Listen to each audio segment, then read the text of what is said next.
meeting of Lamesa Independent School District is now in order.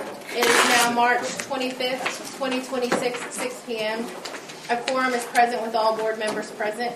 This meeting has been duly called and this notice of the meeting has been posted in accordance with the Texas Open Meetings Act, Texas Government Code 551. Ron, will you lead us in prayer? Thank you. Dear Lord, please be with us tonight as we go through the school business. Help us to clear our minds and make solid decisions. Pray for our students as they finish out the year and travel to all the events. Lord, just put your hands over this board and this district as we go through times over the next few months and trying to get things organized and in check. Dear Lord, pray for the teachers and make sure they can make it through the summer and have a good time. And dear Lord, just bless our students and the city of Lamesa as things are looking positive and continue to grow. In your name we pray. Amen. Amen. Did anyone sign up to speak? Yes, ma'am. Carter Sheldnick would like to speak on donation of historic team pictures. Okay. It doesn't really have anything to do with anything on the agenda, but most of you probably remember the historic pictures that used to be in K-Bob's before it burned. The new franchisee, since it's a franchise-owned store now instead of a company store, chose not to put those back up except just a very few. And so I have, they fortunately were saved and have been stored down at the chamber in a closet. I've had them taken out of the closet so we can look at them a little bit better. On behalf of the Tinsley family and corporate K-Bob's, I've been kind of given the head go on seeing, we thought, put the ones that are the community pictures down in Forest Park, and the ones that are the historic team pictures up maybe somewhere at the high school in kind of a new gym area where they would have high visibility for a lot of public traffic to be able to see them. It just seemed like a shame to have them wasted. I know people enjoyed seeing them. In fact, I've heard people commenting and saying they're still asking up there, what happened to all the pictures? Anyway, so I have also talked with Matt Hogg. Some of them need new frames, either because they've been damaged or they just don't have a frame on them, and talked with him about the possibility of that being a project with the welding students of doing some lightweight metal frames for those, and he said, oh yeah, that'd be a good idea. So anyway, I just wanted to present that to y'all and let you know what we're kind of talking about, and that I have talked with them at, not really so much at the school as I've met with the city council and the parks board about down at putting them in Forest Park Community Center. But anyway, in fact, whenever it was mentioned to me, say, how about we put the team pictures maybe somewhere up at the school? But that's a great idea. So Get with Dr. Avian, maybe Mr. Gensler. I've talked with Mr. Gensler about it. Yeah, that's awesome. And I don't think that's really a board agenda item, but I just wanted to make you aware of what was happening since it has gotten out into the public and in fact been in the paper. So well, thank you. Thank you very much. Thank you. Next is Leroy Rodriguez. He will be speaking on Encore. Good evening, Council. Thank you for having me. I'll be replacing Peter Gonzalez as the town manager of Lamesa. I do office out of Stanton. I'm originally from Lamesa. I have some roots here, kinfolks here. I'm sorry I have not made a school board meeting. I've made city council and county commission meeting, but I have yet to make one of the school board meetings. I appreciate the time. I am here locally, as locally as I can be, but I'm a phone call away. Any electrical issues that may arise at your individual schools and with the city, of course, I did reach out to Albert Jr. on, we're expecting another ice storm a couple of months ago. And we're trying to get something set up to have a safe zone, either at the school or at one of the local communities, trying to get some generators, something set up so we can have a safe zone for, just in case power does go out. So anything that may arise, give me a holler. Anything Thank you you can for do your about time. the, Thank you. anything you can do about the squirrels getting in the wires? You would like to hear my response. Any questions? You can give somebody a raise if they figure that out. I got to figure it out. It's just a little noisy. Thank you for saying Thank that. you. Thank you. Karen, comments? None at this time. Okay, we'll move on. The next item on the agenda is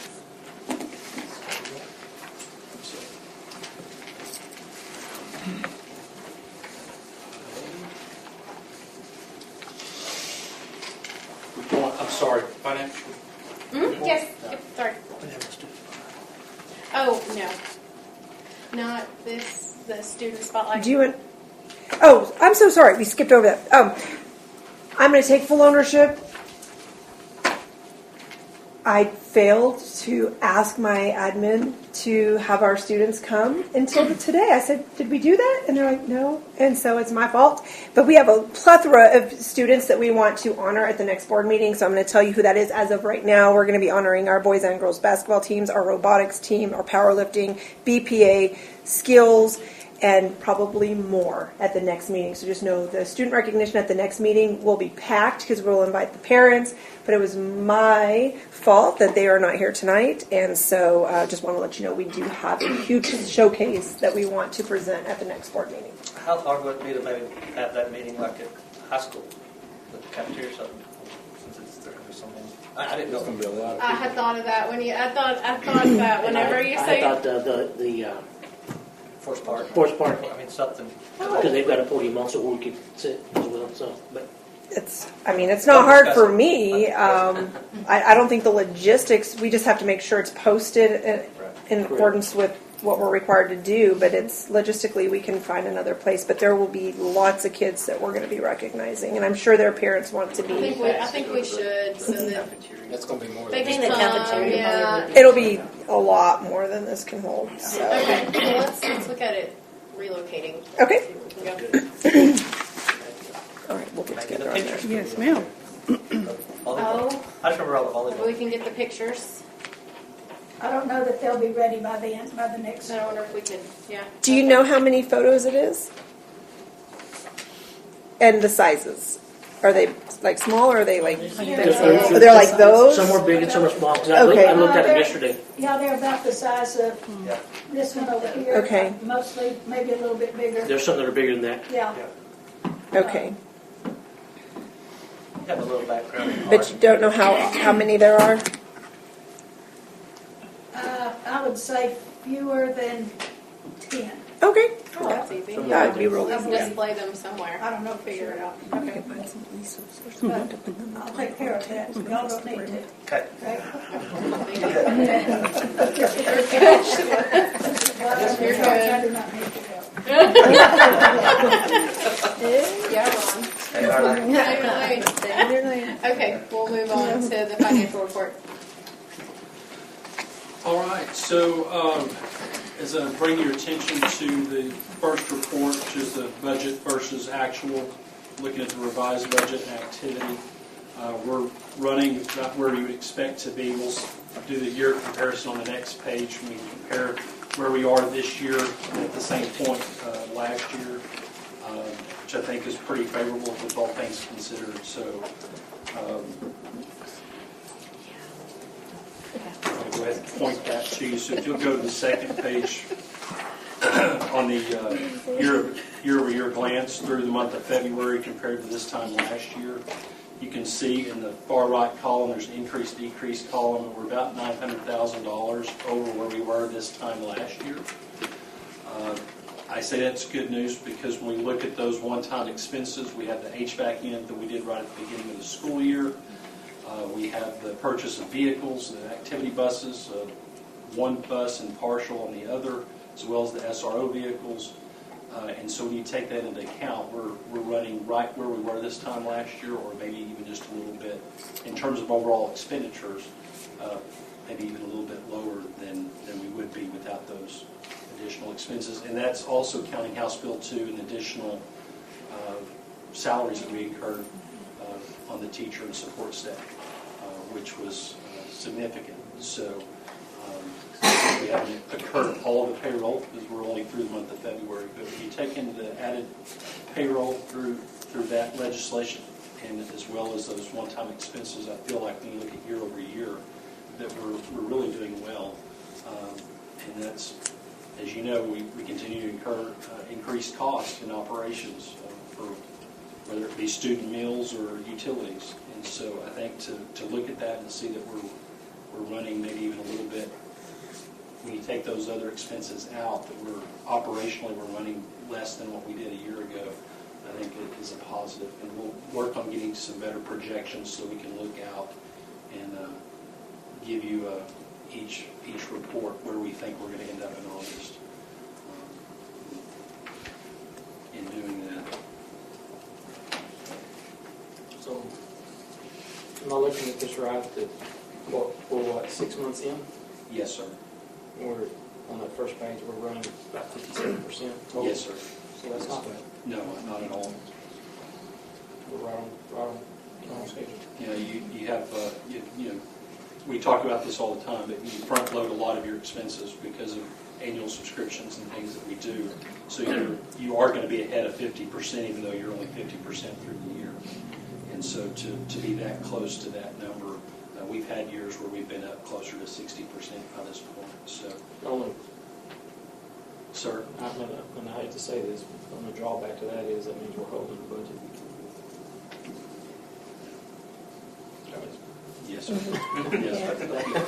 Yes. Sorry, I'm sorry to be Yes, sir. downer, but Yes. that's basically. No, that's the reality of it. But you know, we're doing our best to not go I mean, even further. Yeah. You know, than we are. So I think we're managing to the ability that we have, and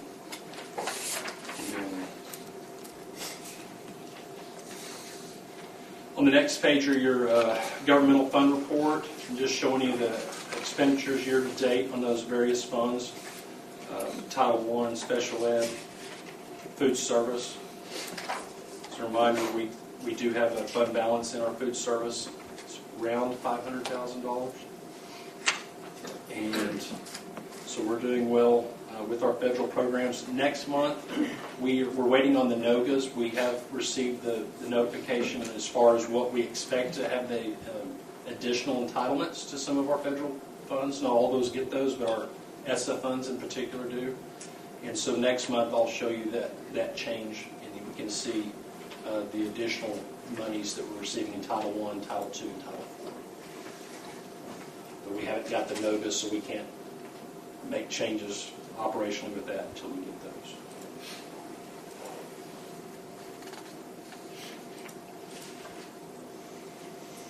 We did make our one of two bond payments. February, we make an interest payment. So you'll see on the very last line there, that $599 is the interest payment that was made in February, $396,350. And then we'll make a principal and interest payment in August.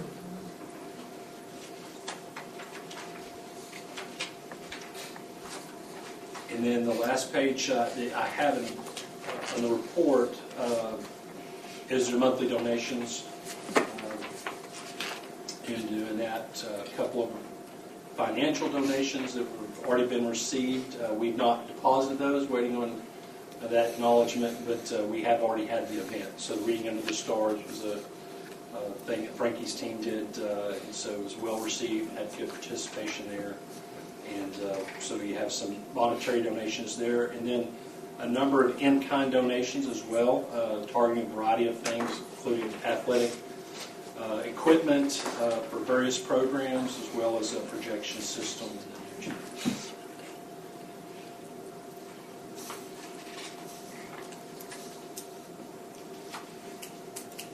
And then a separate attachment, I just got that in tonight. I haven't gotten official numbers, so I put an estimate together based on BPA National. Last year, I believe we had 3 students that were qualified for National. This year, she has 10. And that is not an item that we had budgeted for. And so I've got an estimate of $13,000 for hotel, meals, and airfare. A little bit of room in that for additional expenses.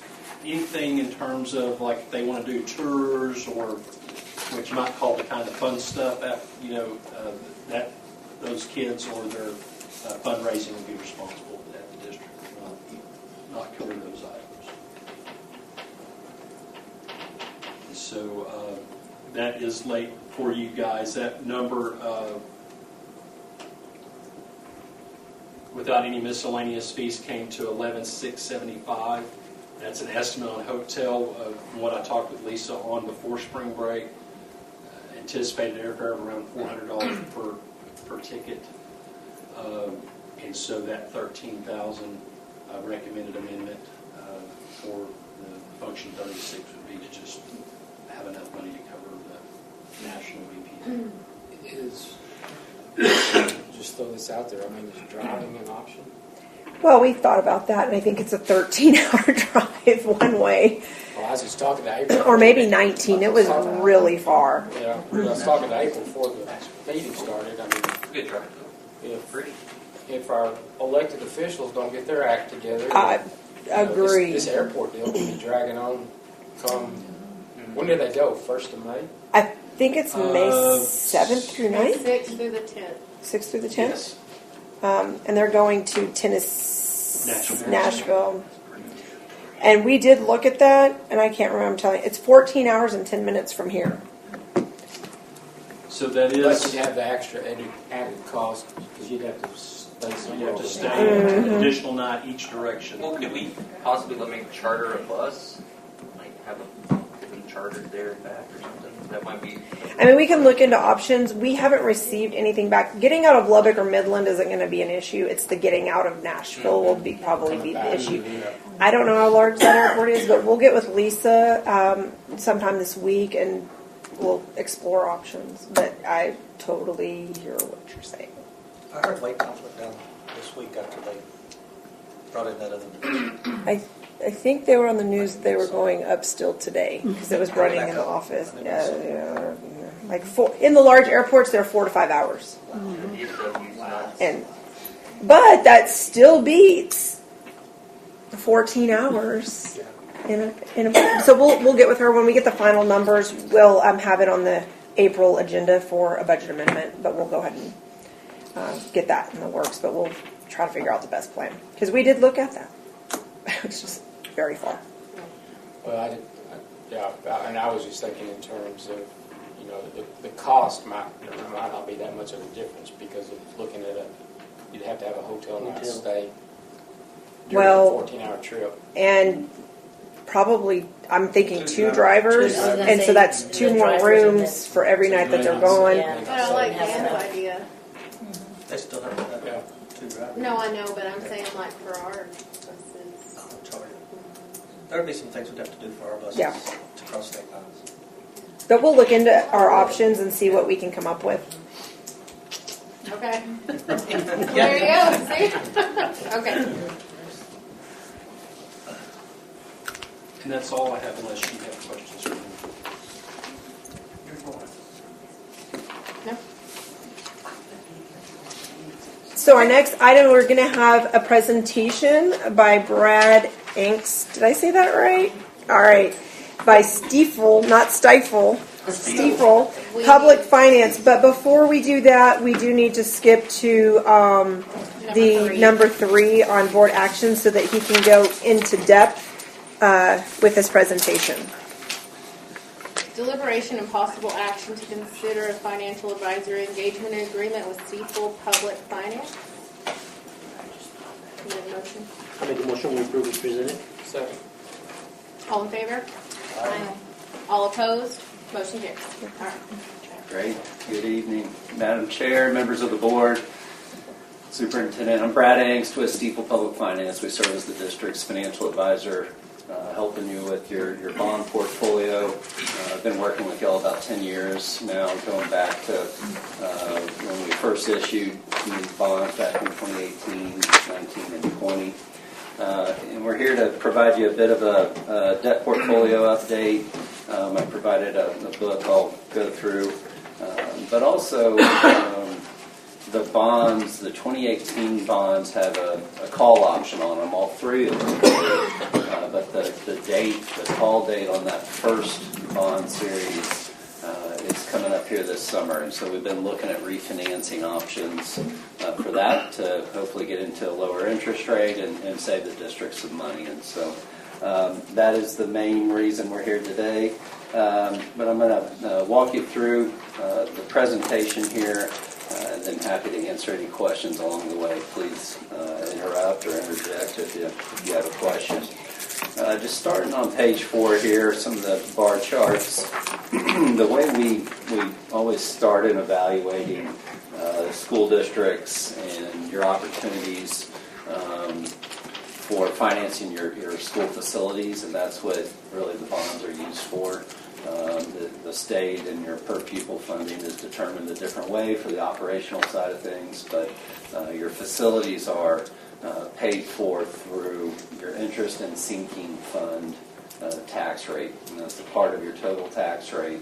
But that's applied against your taxable assessed valuation, so all the value of the property within the school district. And so that's what we're looking here on page 4 on the left-hand side in green.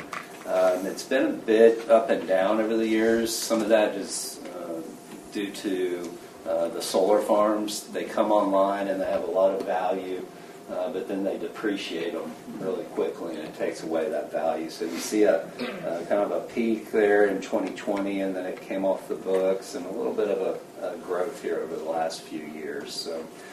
So we monitor that. Again, you apply your INS tax rate. We're trying to keep that as steady as possible for your taxpayers so that there's not big swings and volatility in the amounts or at least the tax rate that they're going to pay.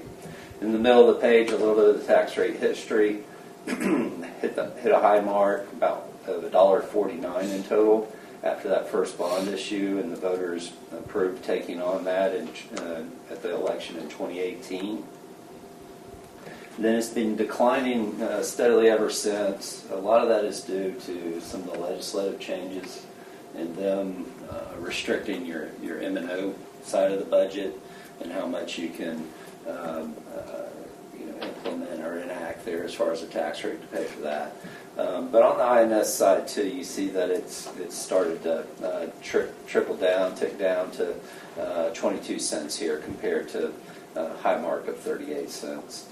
And then the attendance there on the right-hand side, just some of your credit metrics that we look at too. Looking at some of the financial situation is important, but also when we get a credit rating for you all, which helps determine the interest rates that you can borrow at. Attendance is a big part of that as well. Moving on to page 5 here, again, just breaking down the tax base in a little more detail. We look at the top 10 taxpayers there on the left-hand side, and then some of the other issuers or the governmental entities here that issue debt within the area. Of course, you've got the city and the county and the hospital district there, all of the entities that provide the overlapping debt burden for the community. So all these together, again, it's part of the credit profile, what we look at when we're working to determine what the interest rates are going to be, what investors will buy your bonds at what rate, and what rate we can refinance at. On to the next slide. So you do have a credit rating from S&P. That's one of the 3 big rating agencies. And so your last bond issue in 2020 obtained a A+ rating, so it's a good investment grade rating. And then some of their comments are placed here below. If and when we pursue and move forward with the refinancing, excuse me, we would go and get another credit rating on the new bond issue. And so they'd look back at all these different credit metrics and finances and apply a new bond rate. Page 7 is a look at your current debt profile. So up top you'll see 3 line items. Those are the 3 bonds, your 2018, 19, and 2020 bonds. The amounts that were originally issued and the amounts that are outstanding. So you'll see you've paid off approximately $8 million in principal amount to date. And then further to the right, you'll see that call date, the column 3 from the right. And that's the prepayment date, if you will. It's kind of similar to on a mortgage. But that's when you can refinance or you can pay off your bonds early to the current investors. And so you'll see that one circled in orange, the call date of August 15th, 2026. That's the one we're currently working on and preparing for. And the order that we'll be considering here a little bit later in the meeting. But the interest rates on that bond currently 4 to 5%, but there's only about 7 years remaining on that bond. When we first issued it, it was a 15-year bond, so you got about a 15-year blended interest rate. Because it's 7 years now, we can get a 7-year blended interest rate. We don't extend bond maturities when we refinance, like a home mortgage. If you go out and refinance your home mortgage, you probably do another 30-year, and it extends the life. We're keeping the original life of the bond the same, so we're not going to extend this out. Page 8, this is just a little more detail of those same 3 bonds, the payments that you make on a semi-annual basis. Mr. Lucas just talked about a recent interest payment you made. All of that is detailed within these schedules coming up that you would make payments going out for the life of these bonds. And then page 9 is just another report that rolls up the 3 bonds into a single schedule here. On the left is the semi-annual, and then on the right is just an annual total. Okay, I'm on page 10 now. This is the bond refunding that we're looking at. So in the bond markets and municipal bond markets, we call it a refunding instead of a refinancing. And so what we've done is evaluated. We worked with our underwriting desk to get some interest rates. We've evaluated what the savings would be, and currently, and I'm looking at the top left-hand side here, highlighted in yellow. The savings are about $77,000 over the life of the bond, or a 2% interest rate of savings compared to the old debt service. When we started looking at this a month or 2 back, it was closer to 4% and 150 savings, 1,000 of savings. And that's purely due to the geopolitical items, the Iran war going on, oil and gas. The longer that goes on, it's really affecting our economy. People get concerned about recession, which drives up interest rates. And so we recommend that get to at least 3% savings before we actually act on it. And so I want to point that out. In the bond order that you're considering here a little bit later, we've included a minimum threshold of savings of $135,000. And so we're in front of you today, though, because this process, it takes a while. We have to prepare offering documentation. We have to go to the credit agencies. You all have regularly scheduled meetings. And so that bond order that you'll be reviewing and voting on allows for staff to work with us to continue down this path. And if we meet those certain metrics that you all decide on and are laid out in that order, then we can proceed and move quicker if the market recovers. But if we don't get back up to that amount, we would leave it. And then next year we'd reevaluate about this same time. So. So those savings are again, just some more details throughout this page. If there's any questions, I do have a clarifying question. yes, ma'am. So on the 2018 bond that we're talking about, like for tonight, we can reevaluate that one next year along with the 2019? Yes. Okay, just wanted to clarify. That's right. That's right. But you're saying that right now, based on where we're at, the market's at, that right now it's still a little below what y'all actually recommend. It is, and that's just happened here in the last 2 weeks. We anticipate if things settle down with that war, that rates will come back down. Just today in the market, we were working on some City of Lubbock water bonds, and compared to yesterday, it was a lot better. So there's a lot of fluctuations from week to week. It depends on the rhetoric sometimes. It depends on a midnight tweet. There's a lot of things that can really affect it. So we are asking for you all to open that window so that we could move quickly if that opportunity came. Yes, sir. But so, if I'm understanding you right then too, the timing that it's going to take to get from point A to point B in the process, there could be fluctuations there that, I mean, like right now we could be close to that 3%, but by the time we get ready to pull the trigger, it could be above that 3%. It could. Or it could go the other way on us too. That's right. Yeah. That's right. So it will probably take about a month to prepare all the documentation, prepare for a rating. You may be thinking about cost. Are you incurring cost during that time? That's going to be my next question. Yeah. So our fee, legal cost for these type of things it's kind of like real estate again. It's a success fee. So unless we actually go to market and close a transaction and get you the savings, which are included in these numbers, you don't pay us. It's we have that ongoing engagement that you'll just approve. We're here to provide that service over the next several years. And if we can find some opportunities to save you money, then that's when that happens. The lawyers work the same way.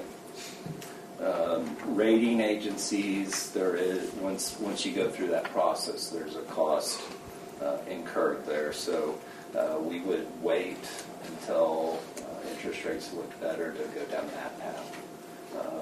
They can usually get us a rating back in about 2 weeks. So there's always going to be some market volatility and risk associated with that.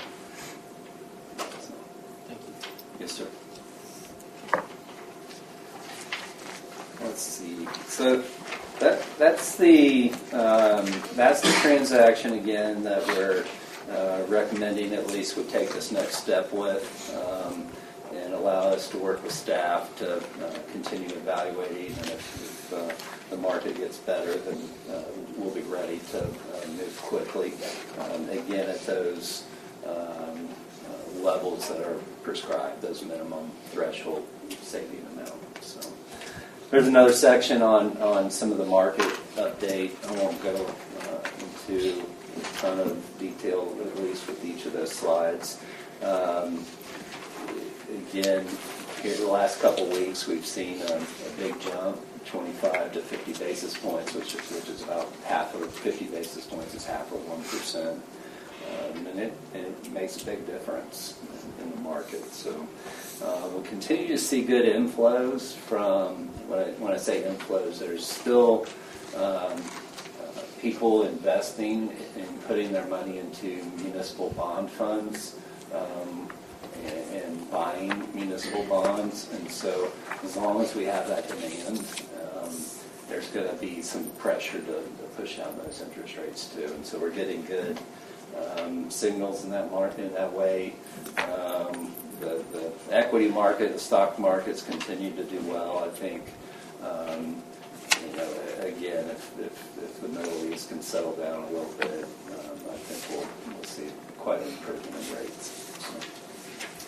So, that's the end of the presentation. Happy to answer any other questions or discuss any other items that you may have. I'll stick around until we get to that agenda item if something comes up between now and then. So the discussion we had today, so when we first had our phone Zoom meeting, whatever, it was the interest rates were significantly higher, and then they came down a little bit. So that's why you've seen that update change in the weekly update. And then we had the phone call today where it's not recommended. But it's still, we had the conversation, well, don't we still want to continue moving forward with the action items so that if and when that rate gets to a point where it is beneficial for us, it prevents us from having to call a special board meeting to go through this process, because then if the interest rates drop. And so what we want to do is reserve the option for us to engage that way. Obviously, the way we have it written is to give for the board to authorize the board president, the superintendent, and or the CFO to have signatory authority for securing and locking in the bond rate if and when it gets to a point that is beneficial for the district. And so that's why we kept that as an action item on there. And then the actual number 4 is what the attorneys drafted for the actual resolution. Am I looking at it right? I mean, to me, just based on where we're at right now, I don't see much benefit in it. I mean, am I off No, base there? you're exactly right. Yeah, if y'all had already provided authorization to do the refunding, I'd say we're not going to do it tomorrow. If a few weeks from now or a month from now, if it's improved and we get above that $135,000 that's written into your bond order there, we would recommend that you take the savings. We're basically just authorizing him or them to pull the trigger whenever the time's right. Yes. So we won't have another board. That way we don't have to, because we require the basically 4 days, and it could fall over a weekend, and then you could be in another week where the interest rates then drop again. And so Yeah, 'cause it's, I mean, you can it's- issue it's doing authority. this right now. Yes, exactly. And so, this is a standard practice with school districts across the state.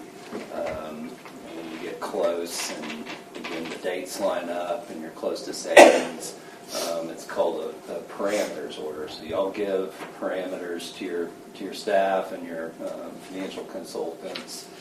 If you get between these savings amounts, yes, go ahead and lock that in. So that's what we're asking for your consideration of and approval this evening.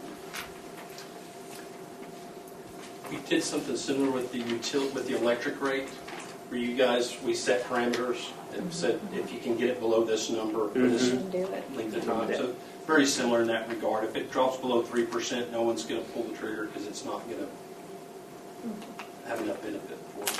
Won't even be authorized by the board. It has to get to that 135,000. And how much savings were we looking at that 3%? The 3% Roughly. is roughly the 135,000 that I keep citing. Yeah. So we broke it down nominally and wrote that into the bond order. It's on the first page of the bond order.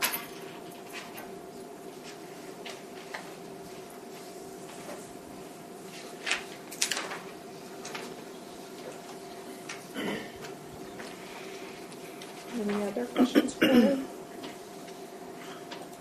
I want to give them investment tips. Not my forte, but Thank you. you're welcome. Stand all right. Thank you. Thank you. Thank you. All right, purchase over 50,000. Can you do that? We're looking for that? Okay. Principal's report. Who wants to go first? All right. He's like me.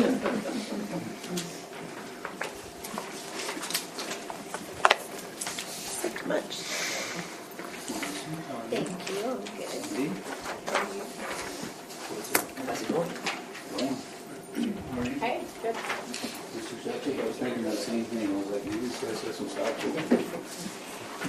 Sir?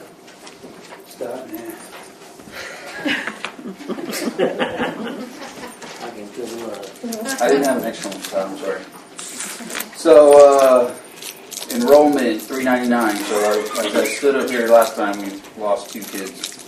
But the academy's gained the 2. So there are 3 at the academy. Attendance rate's 94.11%. Looking at the TSI compliance, like I said last board meeting, we had like 61 in that second 6 weeks. In the last 9 weeks, we had 17 TSI passers.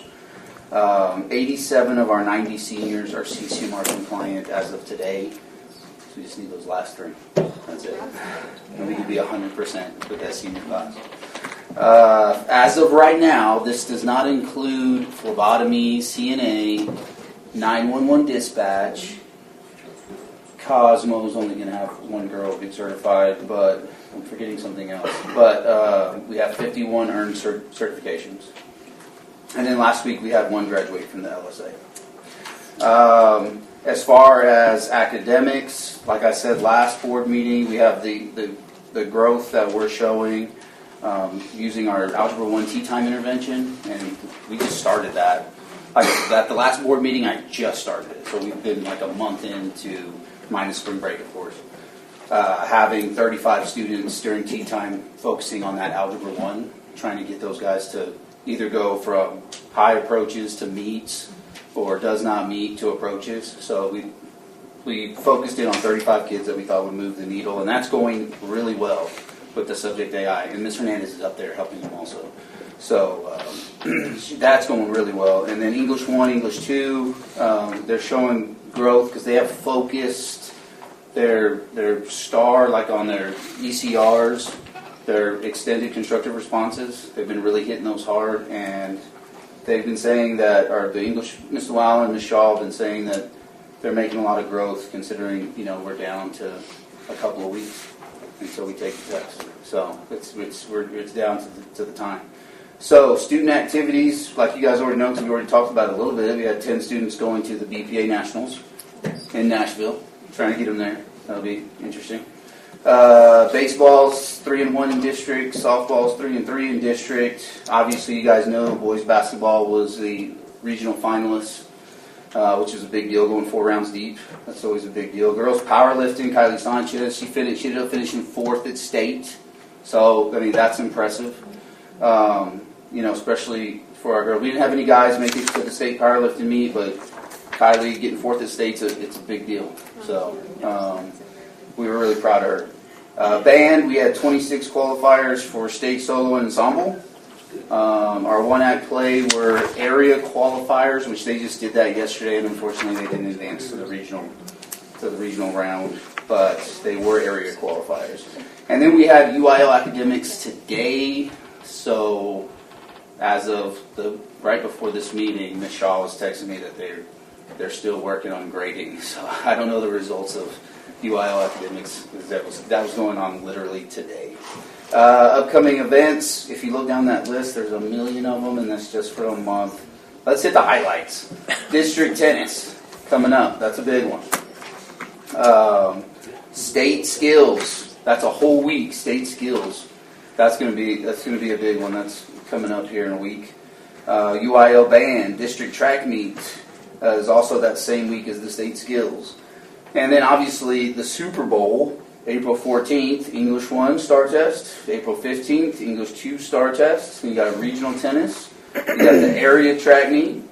And then the 21st and the 22nd, you have biology star test and the U.S. history star test. And I don't have it on here, but at the April 28th, because I ran out of room at the bottom of the page, Algebra 1 star test. That's a big one. So Algebra 1's lucky. They get a whole extra month to get ready. So, so hopefully that pays off also, because as you guys know, I'm trying to get the Algebra 1 scores up. Okay? And I say I mean we are trying to get the Algebra 1 scores up. Do you guys have any questions? There's a lot going on.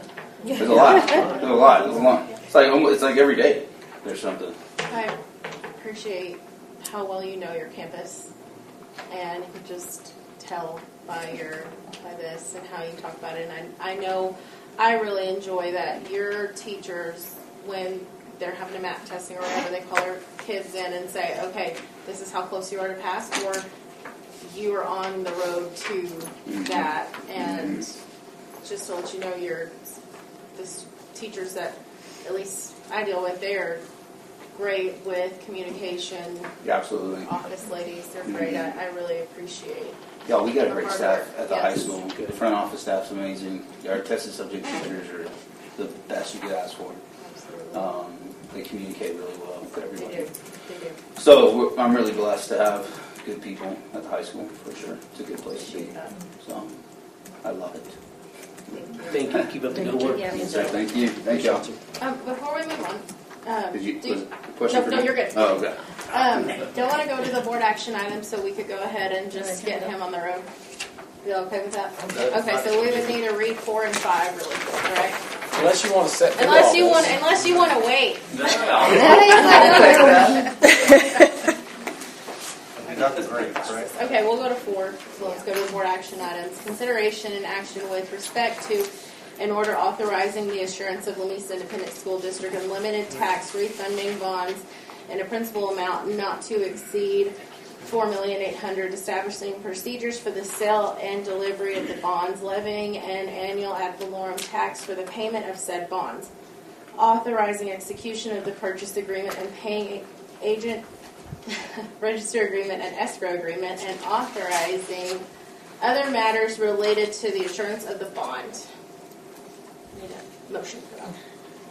I make a motion we approve as presented. All in favor? Second. Sorry, second. The second. Maybe 1 second. Who seconded that? Okay, Ron. Oh, okay. All in favor? Aye. All opposed? Motion carries.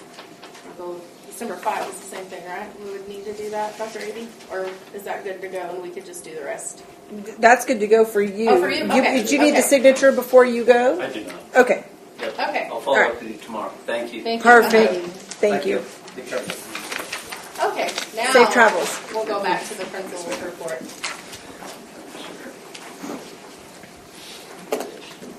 Thank you much, ma'am.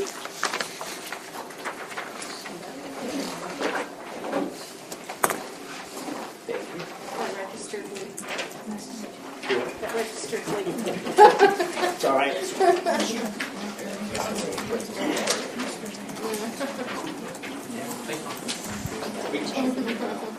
You got one?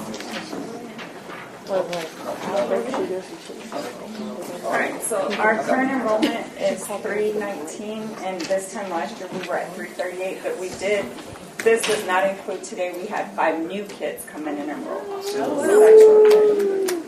Like from out of the area, or? I'm not I think the kids are coming 100% in, sure, aren't they? I'll look at them tomorrow, I just know at the end of the day, they told me we're enrolling, we just enrolled 5 kids and they'll start tomorrow. That's good. At your At my campus, because I know we had some at South that were there this morning too. Yeah. Wow. Nice. She's like, hold up, I'll get there. Yeah. Our ADA, this time last year was 92.46%, and then I have the breakdowns under there. 6th grade was at 92.01%, 7th 93.42%, and 8th grade at 91.87%.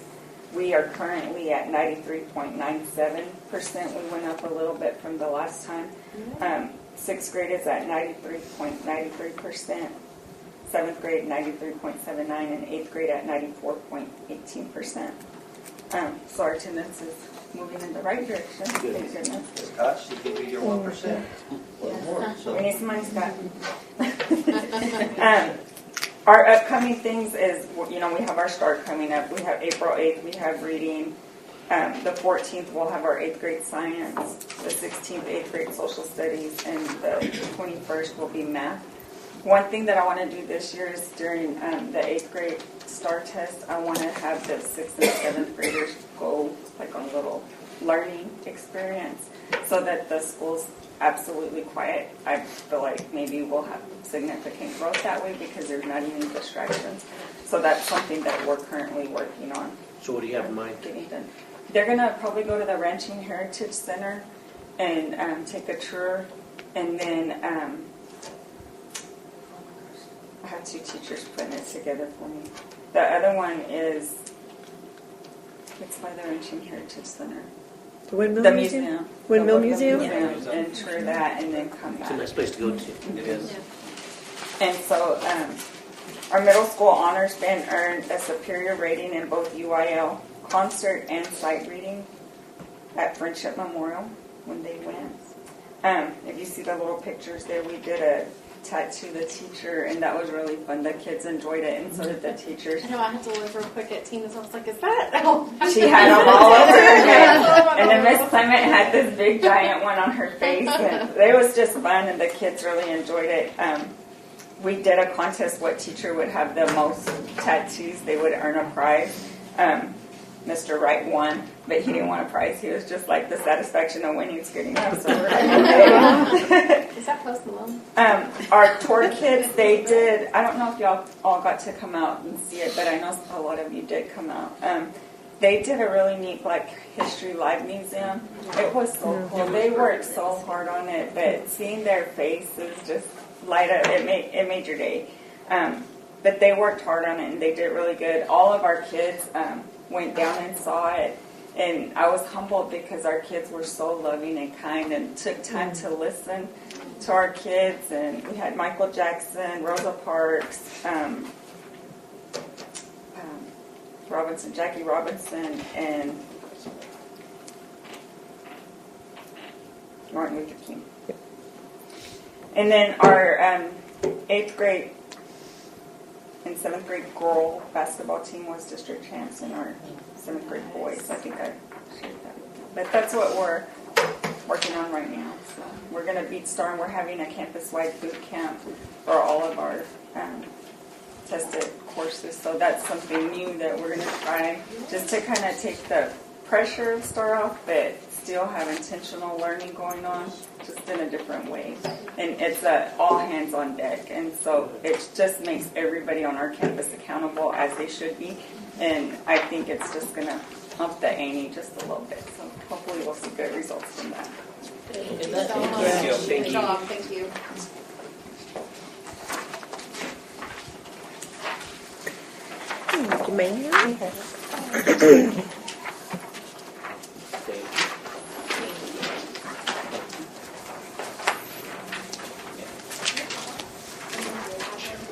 I guess high school don't have a color printer.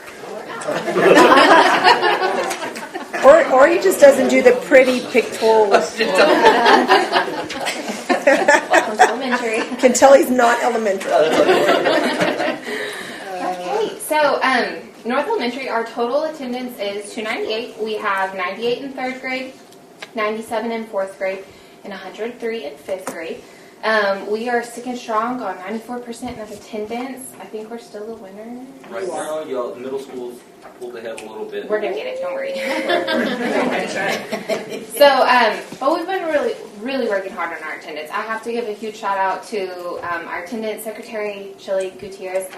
Between her and I, we call parents every single day, and I think it really has made a difference. Like, from the 4 years I've been working on attendance at North, this is probably our strongest year, where I think dual calling, the parents are like, okay, I'm going to answer, I'm going to be sending my kid. Okay, I got it.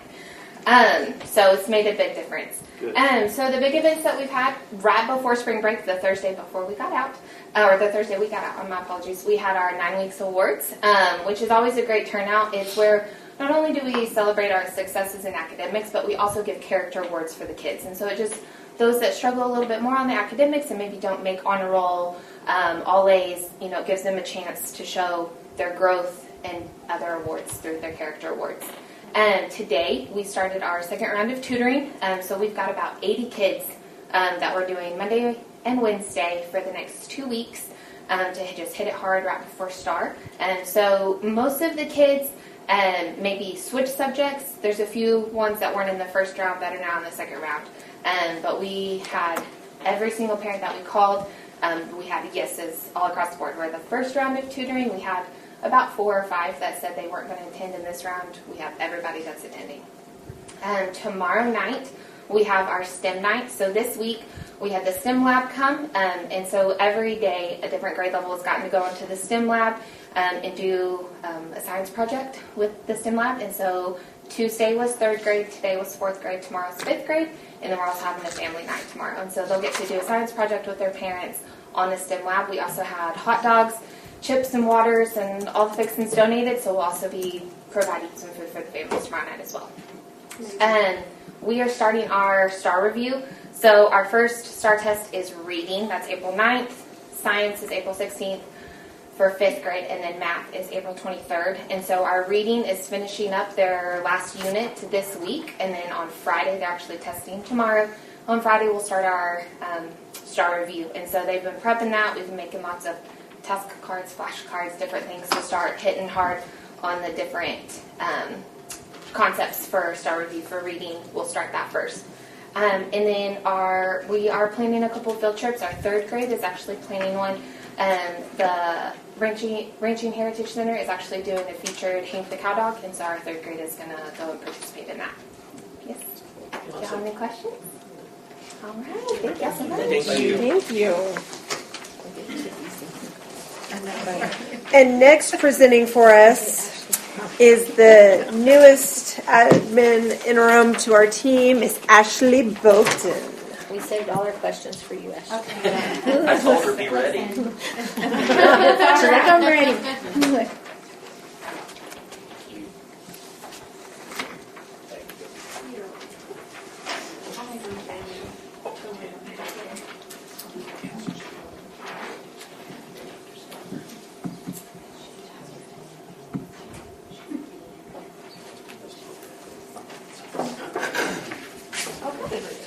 So our enrollment is, I don't have a total here, but it's 378. I used to teach 3rd grade now, so I can add those. I met someone at the store this morning about 6:45 when I was pumping gas, and she has a child that hasn't enrolled in school, so she came to the book fair today to talk to me, and she's going to come bring her little baby for a tour tomorrow and hopefully get her enrolled. She's 6 and hasn't been in school yet. So we had a really good conversation at the book fair a little bit ago. Just random. I talked to everyone. Sorry. So right now, those are our enrollment numbers. Hopefully we're going to get some new kids. I'll just keep talking to people at the gas stations. Attendance. Yeah, everybody. Last year, overall we were at 93.98%, and overall this year right now we're at 95.96%. Just this past week, this is only been day 6 for me, but we've done a lot of stuff in a week. We had our first PTO informational meeting. We had a family night for that, just so we could allow parents to come get to know everything that was going on and have a part in helping raise some money for the school and do things for kids and teachers. So we also had a GT parent informational meeting last night for all of our kindergarten parents, just to go over what GT is and how that works, how the testing looks, and all the things like that. Tonight we were having our book fair family night. Book fair is still going on the rest of this week. We had a lot of people and kids come multiple times today during school and after. And upcoming this week, Dr. Avey is going to be kissing a pig during our attendance pep rally. She is going to win Kiss the Pig because all of you are going to make a $20 donation into her job. What's the contest? It is literally, we're just raising, it's a PTO fundraiser. They just really want to do something fun and engaging for the kids to get them involved and just have a little fun, but also a first activity with PTO to raise money to do something for the kids and staff. And to watch their principal kiss a pig. I didn't ask board members because I would faint. Oh, that's the next one right there. Good idea. Is our rep here? She's not here. So we're also, our Easter egg hunts are going to be next Thursday. 2nd grade's doing their Easter egg drop. We just got our map testing scheduling stuff done. We're going to start that on April 7th so that we can have plenty of time to do makeups for anyone that's absent by the deadline. Then we're going to jump right into CLI and TPRI. Hopefully have all of that done by the end of April so that anybody who needs makeups are done. And then everybody's been working on their field trips and getting those scheduled so that we get everybody to go on those. And we also just started our 2nd round of tutoring today. And we've got lots of babies in there for that too. So, any questions? Thank you. Back on the kissing the pig. How much money would it take to make sure that $200. What's the Venmo? I'll do it. I'll We'll post one for you. I did tell them I would just like smooch the pig. Or is it like, can we do a budget out of it? No, it's the Kids start hairiest, show pig all the time. like He's a little hairy. friskiest, like whiskeriest pig on the planet. It's bare lip, no nothing like it. Provide the pig. No nothing. Actually pretty good. No. Oh, one of the parents? His honest sister. Okay, I figured One it pour, didn't we'll work. have to check here in a minute. Encore. One pour. And where do y'all get that pig? Did you bring a Where's that checkbook? gonna- Oh, One they of our already parents picked it from out. PTO graciously volunteered her pig. I have never seen a pig that looks like this pig ever in my life. I'm not even sure it is a pig. It's like a porcupine pig. He has really long fingers. I'll write a check. Maybe that's it. 8:15. Ashley's gonna win. Friday morning? Friday morning, I 8:15. mean, it used to just be a pie in the face.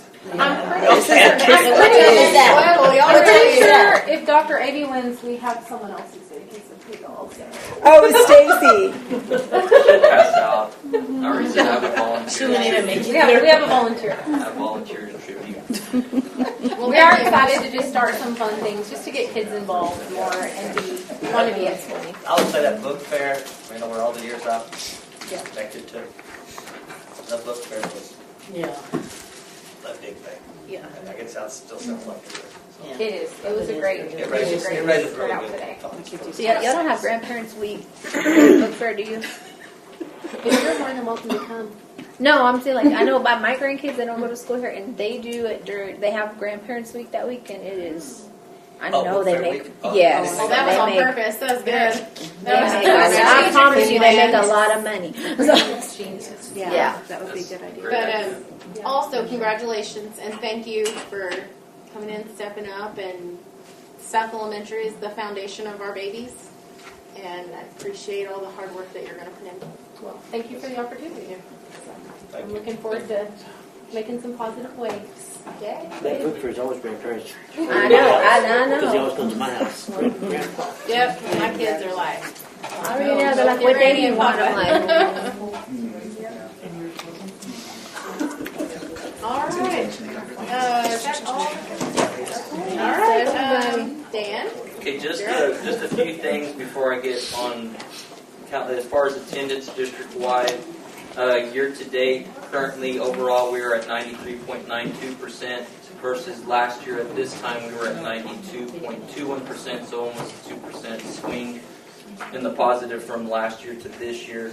The non-certification plan that I presented at the last board meeting that I had to submit to TEA has been approved. I have also submitted the TIA renewal application that's been submitted. Region 17 is going to look over it, make sure I didn't miss anything, that I dotted all my I's and crossed all my T's. We've added several eligibility areas to the TIA plan for renewal. Once I get that confirmed and everything, of course, we'll take it to y'all so y'all can look at it and approve it and all that stuff. So I got to get it approved through Region 17 to make sure that it's ready to go. So that's what I'm waiting on there. As far as SRO vehicles, all the vehicles are done and outfitted minus the striping. We will be meeting, Dr. Avey and myself will be meeting with Chief and the Mayor later this week to discuss options as far as how we're going to proceed as far as SRO staffing on campuses to finish out the year and possible options for the following school year. So we can make sure that we have an armed officer. We talked with Chief, and he has a couple people in mind that we could possibly house at North to finish out the school year, so we make sure that we have an armed guard on every campus to finish out the year. So we're going to kind of hammer out those details on Friday. In regards to the calendar, when we initially started this conversation, we asked the board if we can work on a 165-day calendar to meet the needs of grants that are provided by TIAs, in particular the LIFT grant, and possible future grants that may be coming along down the road. So we did build a 165-day calendar. Once we kind of got the go-ahead as far as to continue working on the 165, I convened a calendar committee that included an administrator and a faculty member from every campus. I also included Coach Ramos in the conversation so we can make sure we coordinated if there was any far away games that if we had to move a date, we could move a date. And so we came out with 2 calendar options. We presented that and we submitted that for the staff to vote on. On the spreadsheet that Dr. Avey shared with you, that option number 1 was the winning calendar. We did have a question as far as when we had the calendar committee. One of the questions was, can we still do a 4-day, but can keep 165 days? And I said, yes, we can, but we have to either start school earlier and end later. So that's what you see on that second tab is the 165-day calendar, what it would look like if we continue doing a 4-day school week, but still maintaining 165 instructional days compared to the 155 instructional days in a typical 4-day calendar. So as you can see on that calendar, it shows where we would be starting August the 4th. We would have teachers reporting, new teachers would be reporting that last week of July. And then of course the teachers, all teachers would report that July 29th. Of course we had to move that back because we had to make sure we still hit 165 days. And as you can see at the end of the calendar, we would be graduating June the 4th. And the reason why I had to do that, if I wanted to maintain 4-day calendar work weeks, we had to add days somewhere else, so it had to be at the beginning and at the end of the school year. So that's what a 4-day calendar with 165 instructional days would look like that would still meet the needs of TEA as far as grant requirements, as far as instructional days. And then, of course, that last tab is a prototypical 4-day calendar, similar to the one that we were operating on this year. It is 155 instructional days, and it is 166 teacher days, which is up 1 day from this year. So as you can see, one of the things that is similar as far as option 1 calendar and the rest of the calendars is one of the biggest things that teachers asked for was more time at the beginning of the year to prep for the school year, because that was one of the biggest things that we heard, whether it was a 4-day calendar or whatever. They just felt that they didn't have enough time to prepare for kids. Because I think last year we only had 3 days to prep for kids, and I completely understand that we felt like we were backpedaling coming into the school year. So that's the first option? Option 1 was the 165 days. Okay. That's the one that was voted, and I think that option 1 won 77% of the staff vote. So that started August the 4th. Okay, we did that. No, option 1 has to start in August the 11th, as far as for kids. As far as teachers reporting, we would start August the 4th, and then give them a week to prepare for kids, and we would have teachers report, a new teachers report July 31st and August 3rd, where we do our new teacher orientations and all the things that come along with that. So those are the options. Like I said, option 1 was the winning calendar of the 165. The second tab is a version of the 165 in a 4-day realm, and then the last tab is a prototypical 4-day that we're similar to the one that we're currently operating. So as you can see, in option 1, the big difference is our instructional minutes. And with the 165-day calendar, you're operating at a little over 83,000 minutes, instructional minutes. I shouldn't say instructional minutes, overall minutes, excuse me. Where the last tab, you'll be operating on 78K, almost 79K minutes, and that's from bell to bell, your first bell to the last bell. So that's what Dr. Avey had wanted me to get together for y'all as far as getting that so y'all can put eyes on it and go from there. I have a quick question before we get deep in it. On the grant side, so I know we're doing the 165 to be able to apply for grants, but for this year, that window's already closed, right? We for the LASSO grant that we just received notice on, that grant is typically due in late November or early December. I think it was early December for the following school year. So part of that application, it specifically asks if you are currently on 165 or if you are committed to going to a 165-day calendar. In our application, we put, yes, we were committed to doing that, but that certainly would have had to come to the board should we have been awarded the actual non-allotment amount and would have been awarded the LIFT grant. And so it could have been an option to say, well, we're not going to a 165-day calendar, But what we are hearing from the commissioner over and over again is that almost all grants are going to be pushed on 165. In fact, he's pushing out 180-day recommendations. And so Like for the next following year, we're not getting any more grants. we don't know because we haven't. Grants come available through multiple times throughout the year, so there are a variety of different competitive Okay, grants see, that I are. thought there was just a window No. of open. Okay, No. so it's not just a 1 point to 1 point. You can get a Yeah. grant All in year all round. year. Yeah. A variety of different ones. Yeah. So TEA opens up a variety of different grants all throughout the school year, and some of them are competitive, some of them are allocated to specific entities to implement certain things. But I can tell you what we heard back about the LIFT portion of the LASSO is the Region Center was asked to get 51% of their districts to apply for the LASSO grant. It was actually on, it was like a to-do for the executive director of the Region Center. Very few districts received the LIFT portion of that grant, and they're not actually sure why. School districts that are in Texas Strategic Leadership, which we are, were also supposed to be, and they were told that they were supposed to receive priority. We did not get that. My previous district did not get it either. So a lot of the districts that applied did not get it, and so there were a lot of questions going to the commissioner. In fact, I proposed multiple questions to our executive commissioner cabinet person. And the response was that the commissioner is going to be asking for additional funds. Now, when he did this last year, he had two additional rolling allocations of money. We are hearing that that's not going to come to fruition for this summer. So they did it in, I think their first round was people were notified in February, then more people were notified in maybe April, and the last round was notified in June. Right now, what we're being told is we're not going to know until the next school year if additional funds get added. But for the 26-27 school year, we're pretty locked. I mean, as it stands the right LASSO now. part that we got, my understanding is, didn't require the 165 day. That part did not know. It's an Yeah, allocation. And Yeah. so, but as far as for the 26-27 school year, we're not going to be receiving anything else. I mean, Unless anything that we apply for now is going to be.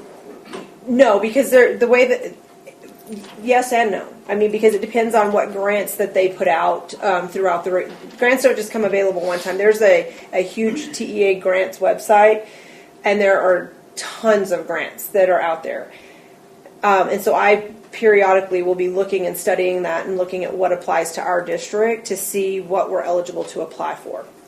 Some of them they only do like one, some of them they do 10. It just depends. But as far as the LASSO, what we applied for, it is very possible. I don't know how likely. He is asking for additional funds. I don't know if he'll get that or not. He's been getting everything he asked for, so I don't know. But on top of the 165 days, because we're going to be talking about curriculum here in a little bit, with our team that went out and looked at the Bluebonnet curriculum, that is the curriculum recommendation that we're going to be recommending for RLA K-5, and 165 days still cuts a substantial amount of the curriculum out. It's still very hard to get all of it in. And so for curriculum implementation, because that was one of my questions to the Region Center, they are assisting districts with implementation that are on 4-day calendars and 5-day calendars. And it is basically what is happening is they are having to take out chunks of the curriculum, and it's scaffolded throughout the year, and they're having to take out a ton of concepts and things that they need to teach in order to teach it to the depth and level of complexity and rigor that they need to in order to get through it. And so the kids that are in districts that don't have bigger school calendars, they're not able to get through the curriculum. So it's kind of a twofold. You got the grant side that you're eligible to apply for more grants, but then you also have the curriculum, which is necessary for our kids to be effective. So, and 165 days doesn't You really need about 175 to 177 to get through the curriculum properly. And so we'll still at 165 days be pulling some stuff out or really try to cram it in. So.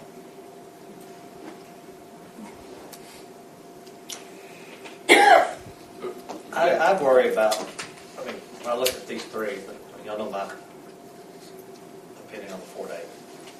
I worry about the teachers not getting in the groove, the students not getting in the groove. I talked to April about when we have a Friday off prior to a whole week off next week, and then a Friday off, and then 2 weeks off, and then a Monday off. So for December, 12 instructional days. How is that beneficial to the student? I know there's Christmas there, but we also had 2 more off days. In spring break, they get a whole week off, but yet we're 15 instructional days. If we're truly and honestly gut checking ourselves and we're trying to get our students, best thing for our students and their academics, I, once again, cannot see how we can get that many instructional days away when we're still given 2 weeks of Christmas, a week of Thanksgiving now, because it used to just be 3. You know, if I was an employee or teacher, I wouldn't want to start, one schedule's the last week of July, one's, first week of August, and graduating the last Friday of May or the first Friday of June. I mean, you're eating up a lot of time off just to have 1 day off here and here and here. I mean, sometimes I don't even know when we're going to have school on a Friday or a Monday. Parent would have to be confused. Yeah. Well, I will tell you too, the research is not supporting academic gains or improvements. In fact, it's showing the exact opposite. And the commissioner spoke to us, showed us the statistics on the districts that are 4-day weeks, and it is. It's not. I mean, the research is saying it is not beneficial for student learning. I think we're losing money too. I mean, not for attendance, but I think when you give 20, the second option, which I'm glad the teachers, they want option 1, or that's what they voted. The second option, if you look at 20 days off, I mean, and then the 32-hour work week, and you get into some funding stuff. If we got a nitty gritty of penny pinching, we're looking at financing. I mean, you're losing funding, or you're spending money for people not being here. There's another grant that's part of the LASA, which is Additional Day School Year, which basically is a robust summer school, and it's and we can design it and develop it however we want. We didn't apply for it here because I actually didn't know that we were running a 3 to 4 week summer school every year here. The way that works is you will get funded at basically 0.75%. It used to be about 50% once you go over 180 days in the calendar. So if we're running a 3 or a 4 week program and we're running 165, there is a possibility that we would get some additional funding to pay for some of our summer school. And so there's a lot of components to it. We will not be getting any funding this summer for it. A, we didn't apply, and B, we're not going to hit over 180 days of instructional days anyways. Next year, we have a possibility to get some of it funded. And if you look at it, August, there's more instructional days in August than there is in November, December. And those are key times. The closer you get, there's the same amount of days in August as there's in March, and we do STAR testing in April. You throw 20 days, instructional days in April, and I know that's STAR testing, but I mean, I'd rather have 15 instructional days in April, and the kids wouldn't get stressed, and pushing them hard in November, early and get them, see where we're at. I just think I understand making teachers, adults happy, but we've always said it's not at the expense of the kids, and it is. And we're going to see it. I'm with you all the way. We're going to see it. Well, you've heard my position. And I think if we're basing our decision on the curriculum side of it and the instruction side of it, I see that. I don't see the grants. I don't see I'm not buying into your vision on the grants, because the grants I've been around those long enough. I mean, if you can get them, that's great, but you can't count on them. Sure. And you can't count on just you could sit there and toot your horn and say, well, I got $1 million grant. I got allocated $1 million grant. Okay. Out of that $1 million, if you don't, you may only spend, or you may only be able to spend $200,000, or you may not even be able to spend that. And what you don't spend, you got to send back. So if we're looking at it from a standpoint of grants being a savior to our financial problems, I totally disagree with that. Yeah, Because it's not a savior, and so it's a supplement. Yeah, and so that's where I'm, on the 4-day deal or the hybrid deal or whatever. If we're making our decisions based on, we've got to have 165 days so that we can go out and apply for these grants. If that's what we're making our decision on, I disagree with that because there's too many variables in those grants, and it's wishful thinking. And just because you think you can get something, just like look at what we got on the LASSO, it wasn't what we were expecting. And it's, in my opinion, is it worth it? Not really. Is it extra money? But is it going to help us financially, save us financially, help us in the financial position that we're in? And you know what I'm talking about. Mm-hmm. It's not.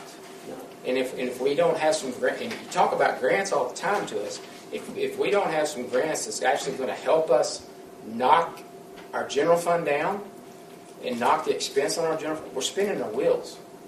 Because the grant, in my opinion, and I may be totally off base, and if I am, tell me, but that's not going to save our financial problems. That's not going to save our general fund. Am I off? So, I mean, it will help, but it's not the answer to our problems. They're a supplement, right? So Exactly. Our entitled funds, our Title I is, we have 20 some odd staff that are funded, their salaries are funded. So I mean that's what I'm saying is if these grants that we go get are actually going to knock out expenditures in our general fund, okay, that's going to help us. That's how we allocate. If those grants that we get are making us spend money on something that maybe we need, maybe we don't. Yeah. We're just spinning our wheels. We're not getting anywhere. So I guess getting back on the calendar, from an instructional standpoint and fixing our problems at South, getting these babies where they can read, and because that's where our problem is at. You are correct. I want to say it right here in front of everybody. Our problem is at South Elementary. Those babies cannot read. And if you let them go until they're 3rd and 4th grade, then you've lost them. I agree. And that's where our time needs to be spent right now, Dr. Avey. Not on all this other stuff that we've been addressing. That's where our time needs to be spent.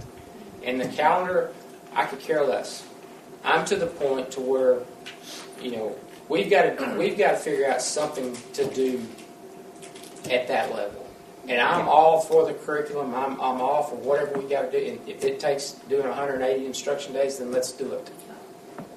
But I completely support that. I'm not going to be okay with changing our calendar because I feel like the calendar that we have right now, whenever we entered into it, and I know that things have been said that it was shoved down our throats, and I disagree with that. But that calendar has helped on our attendance. It has helped on our discipline. It has helped on our recruitment, which is a big thing. This was the first year that we recruited teachers that were all certified. And as a parent, I want a certified teacher in that classroom. I don't want a non-certified teacher, and I definitely don't want a TV in there. And we've got a lot of that's been going on. And so, from my standpoint, it's a recruiting tool. Because like I said, last year, every teacher that we hired was certified. Am I right? And so, you take recruiting, it's helped attendance both in staff and students. It's helped in discipline. It's done what we thought it would do. Is it helping is it maybe hurting or not helping the instructional side? I could see that. But any teacher worth their weight in gold, they're going to be down there on that Friday. And I know there's teachers that are down there on Fridays. There's teachers that are not taking that 4th day or taking that 5th day off. They're in their classrooms. They're doing stuff from home. So, you know, and I'm sorry I'm kind of venting here, but I'm just to the point to where that's fine. You know, if we're going to, you know, even if we're going to look at it, go to a full 180-day deal, that's fine. But let's make sure that when we do, that we're focused on where we need to focus. Right. Because right now that's not happening. And it hasn't happened. And if I remember right, whenever we hired you and we interviewed you, our first instructions to you was to address South. And I don't know that I have not heard anything that's been done at South as far as you can then talk to me. I mean, what has gone on at South to help other than making some administrative changes? What are we doing? You haven't told. I haven't heard anything. What have you told us that you're doing, changes that you're making down there to help get those kids to where they can? Well, we're doing a lot of things. First and foremost, we made a leadership change, and which is very Just much this past couple of weeks. Yes, Okay. which is a very Maybe much just January. huge impact for that campus. We have also put in tutoring, and not just at South, but district-wide. So we have intensive tutoring going on, where our office is actually even involved in that tutoring, which is where I was today. So we have a lot of things going on. We have met with the leadership team. We've met with Ashley multiple times. We have very clear expectations about what we expect her to be looking for and observing in those classrooms as far as what the TAs are expected to do. She and I had that meeting again today. So we have a lot of priorities that are going on within that particular campus. We have done instructional rounds in that building, and we have a lot of things that are shifting and changing.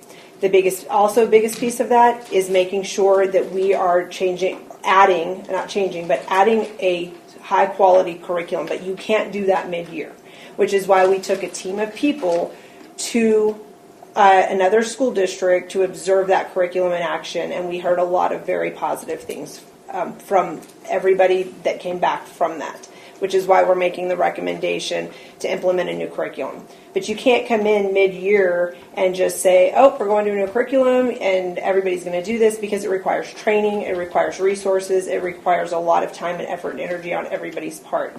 So those are things that are getting ready to happen, but you can't do that mid-year. Okay, but I'm just saying, I haven't, maybe I've been asleep over here, but we haven't heard that. I haven't heard anything from you about what you've been doing at South. All I've been hearing is the changes that are being made at high school and what's been going on at high school and what's been wrong at high school. I haven't heard anything about what's been going on at South Elementary. Is my point, and I'm just saying. And all that information that I track. just said has all been in my weekly updates. So everything I just said tonight has been in my weekly updates for the board. Well, then that's on me for not. If I've missed something in the updates, then that's on me. I'm just saying that I'm circling back to the calendar. I'm just saying that if we're going to go to the full blown 180 days, I don't have a problem with that if that's for the curriculum side of it. Yeah. And for the instructional side of it. But to sit here and try to pawn it off on the fact that we're not going to be able to get grants because of that, I don't buy that, because I know how grants work, and I know grants is a roll of the dice. Sure, and it's not all about the grants. And grants do significantly and substantially help school districts. Grants, depending on what you're applying for, can offset multiple salaries. And so the way that I used it in my previous district is it offset multiple staff salaries that directly impacted our maintenance and operation budget. So that money was not coming out of our M&O side, so it greatly impacted not depleting our fund balance, and we were able to offset those salaries through grant proceeds. The other thing that grants have done that I've had experience and exposure and ability to be a part of is that they do help you to purchase needed supplies, infrastructure as far as small upgrades and or large equipment that is needed to run programs that we are looking at offering here. So in my weekly update, I did speak about the things that we are wanting to add and the things that we're looking at wanting to change, which I'm going to highlight here. But all of those things are things that take time to implement. And so those are the meetings that we have been having and laying out. But you can't apply for a grant until you have those programs and things in place. Grant money helps to pay for a lot of those programmings. It helps to pay for staff salaries and or stipends to run those and get robust programming up and running within your system. As far as the LIFT grant is a 3-year rolling grant. The one that I had exposure to last year and the prior year, it was a 1-year. But a 3-year rolling grant pays for that implementation of that curriculum in the LIFT grant for offsetting salaries and purchasing staff as far as instructional coaching and paying for the support of the service center or another entity to come in and help you with the implementation. And so when you're looking at adding a curriculum, if you don't have the training, if the teachers don't have the training, the staff doesn't have the training and the resources, and they don't have that ongoing support, it's not effective. Which is why in my interview I spoke very much about the need to add instructional coaching here with the hope that we would have grant proceeds to offset some of those salaries. In this case right now, with the LIFT not getting that, we won't have that as an option. But that doesn't mean that in the future we won't. And so each grant is written specifically for what the purpose of the grant is. And so you will always look at offsetting salaries or stipends or equipment that you need to run programs, but each grant has specific criteria. And that's why we have to look at what makes sense for our particular district. So I have a question on when we're looking at the calendar, on the curriculum, I know the curriculum is going to be just a little bit harder. What calendar would best fit that? Because I think on my side I'm looking at the student workload. Mm-hmm. So I know with my high schooler, you have a lot of kids they're in golf, they're in everything. So they're probably getting 1 or 2 days in the week. And then if we get into Christmas and then, which one is going to help more with curriculum, with instruction? Maybe not 100%. On the curriculum instruction side, you're looking at least 175 days for curriculum and instruction, which we did not take 175 days to the committee. Right. But in order to successfully implement Bluebonnet curriculum, which is what we're going to propose, you need roughly 170 to 175 days. So to implement it. You didn't take it to the committee, that wasn't an option. From our last board meeting, we did not think that was even an option. We thought that the board wanted us to look at 165 days, but we can certainly take that back to the committee and run that through. Well, only because if they don't know that that's an option, that we won't know if that's what they. That's just my opinion. Yeah.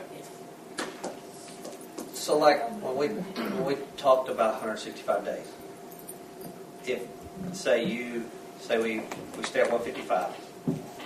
And you go the year and keep rolling, and we can't even put in for a commissioner's grant if we're not at a 165 because, I know it's not the end-all be-all grant say, right.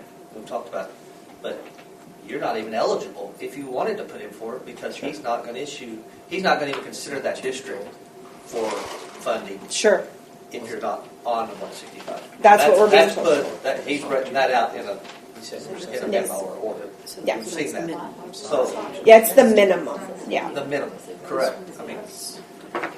So you're not even given we're getting some information from other school districts then that's incorrect because I'm understanding that 165-day deal is not whenever you go to apply for the grant, it's not a locked-in deal. You can put on there that you will adopt that. In other words, you're not going to get. I don't have. Because you're in 150 whatever days. Well, I know that I have the grant information in my office, and that it is clearly written out on the grant paperwork that the 165 is a As requirement. a requirement, but does that mean that you had to have that 165-day in place before you No, apply? it said, or or can you change when that? in this particular submission that we submitted in December, it said or will adopt. And so, Or will adopt? or will adopt, yeah. See, that's what I'm saying, and that's Yeah. where my frustration is I don't want to base this decision based on grants. Yeah. Because I just don't feel like that it's a roll of the dice with them to begin with, and if there's if there's a way to apply for the grants and you still got the option to go ahead and adopt that 165-day to qualify, to be able to qualify, then, and I'm not saying stick with the 155. Yeah. Look at the hybrid. But I'm just my hang up is on the grant side of it, because I'm there. In all my years of auditing grants and auditing schools that do grants, they're more of a pain than anything. I realize it's money that's out there, but it's money that you've got to jump through hoops for it. You've got to, if you don't, you may be awarded $1 million. Compliance-wise, you can only spend $50,000 of it, and it's not worth the red tape. It's not worth the. It's not like whenever you say you were awarded $1 million grant, they're not handing you $1 million check. Well, let me be very clear. I don't support a 4-day calendar because in our demographic of kids, if we were a high-performing district and we were an A-rated district and our kids had experience and exposure to things that they otherwise don't have, then a 4-day calendar or a 3-day calendar, any calendar is workable.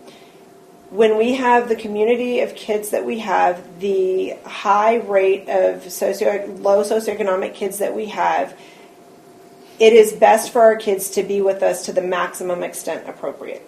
100%. And that's what I'm saying. That's my belief. I don't have a problem with that. But all we've been hearing is grants, 165 days is required for grants. That's all we've been hearing, or that's all I've been hearing. Yeah, it's also it's the curriculum piece is the biggest piece of it, but also too, it is what is best for kids and their learning. Right. The more days we can have our babies in our hands and our kids here, the better they're going to do academically. And so we have to figure out the best option that's going to work for what this board and community wants versus what is in the best interest of kids. And so that's why we developed at least adding the minimum 10 days back. We can certainly take it back to the committee and go for 180 days.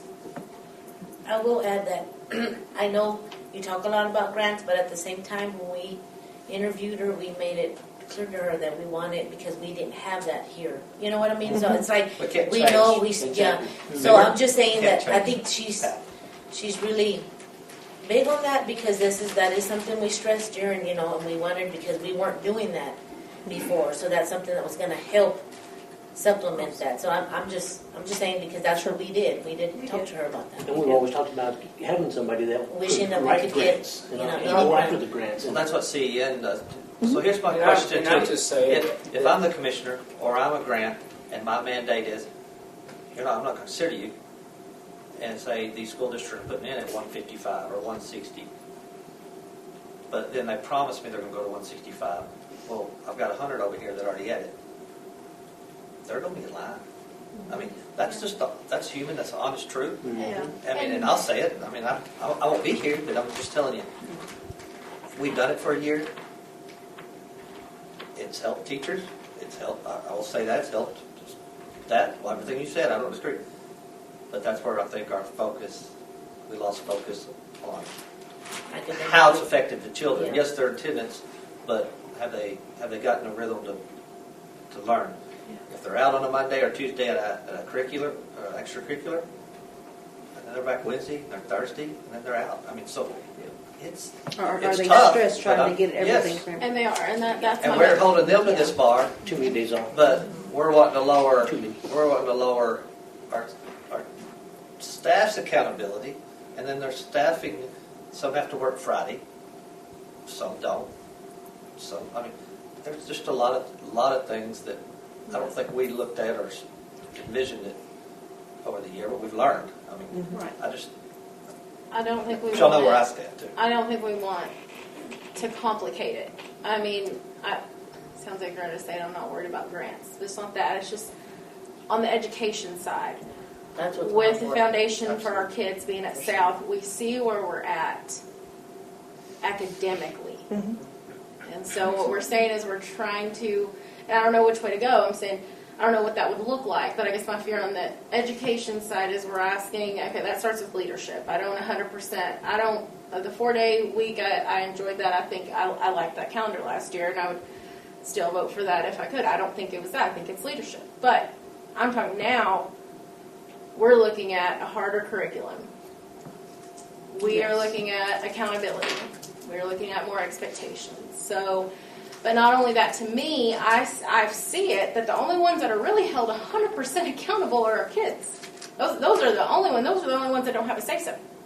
So that's the hard part here is that if whether we go to 4 or 5, 180, whatever it looks like, if we don't have the accountability and the instruction, we have seniors that can't graduate. We have kids that can't read. We have babies that are here with us all day long, and they're a third grader and they're on a first grade reading level, and they have no say. So whatever we do here tonight, that is the foundation that we're setting, and that's just what I think we need to, even if we don't decide on it today.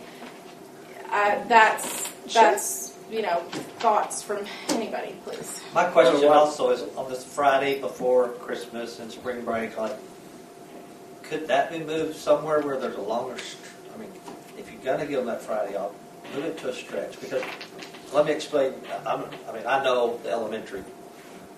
I'm familiar with the elementary. I can tell you what's going to happen that last week of Christmas at the elementary campus. On the 16th and 17th, Wednesday, Thursday, we're having Christmas parties. There's not going to be very much instruction going on, and we're out front. And we're out 2 weeks. That's what's going to happen. Same thing with Thanksgiving. You have Grandparents' Day on either that Wednesday or Thursday on 18th or 19th, and then they're out Friday. I mean, that's how I looked at it, and I've spoken to the president. If you're going to have those days, why do it attached to 2 weeks off? And I agree. And the reason why we didn't attach those days, like in April, for example, we wanted to make sure we gave kids the opportunity to get their testing done just in case. Because if we took a couple of days in April off, for example, that's 2 less days in the testing window. But you can definitely see moving that Friday before Christmas and plugging it into a day in April. Yes, that does make sense. But that was the reason why whenever the 4-day calendar first came about last year, why we left April wide open was to give the testing window kids more opportunities just in case they missed a day, we had an extra day to test. So that's why April looked the way that it did. But I'm with you on the 165 or whatever. The more time we have kids in the seats, the better off we will be as far as accountability curriculum-wise. So one of the Fridays off in September, October, is that a bye week? Which calendar are you looking at? The 4 days? The first one's the one I'm looking at. The one that the staff approved. Yes, sir. Which? So is there, like when you looked at for 4 days, is it a bye week for football? I think it's a long trip. I'd have to get with Ramos on that because he's supposed to get with me because this is and that's what I told whenever we voted on this calendar that days may change. Right. Because of that. Because Ramos was still going to see, well, we got to see if it's a JV faraway game, and we don't want those JV kids getting back super late. Say if they're driving, 2 hours and they don't finish on a Thursday night until 12 o'clock, and they don't roll into La Mesa till 1, having them come to school that Friday. Right. So that, yes, sir, that day in November could definitely change to the 6th or the 13th. Very easily. Right. No, I'm just saying. That's kind of my thing.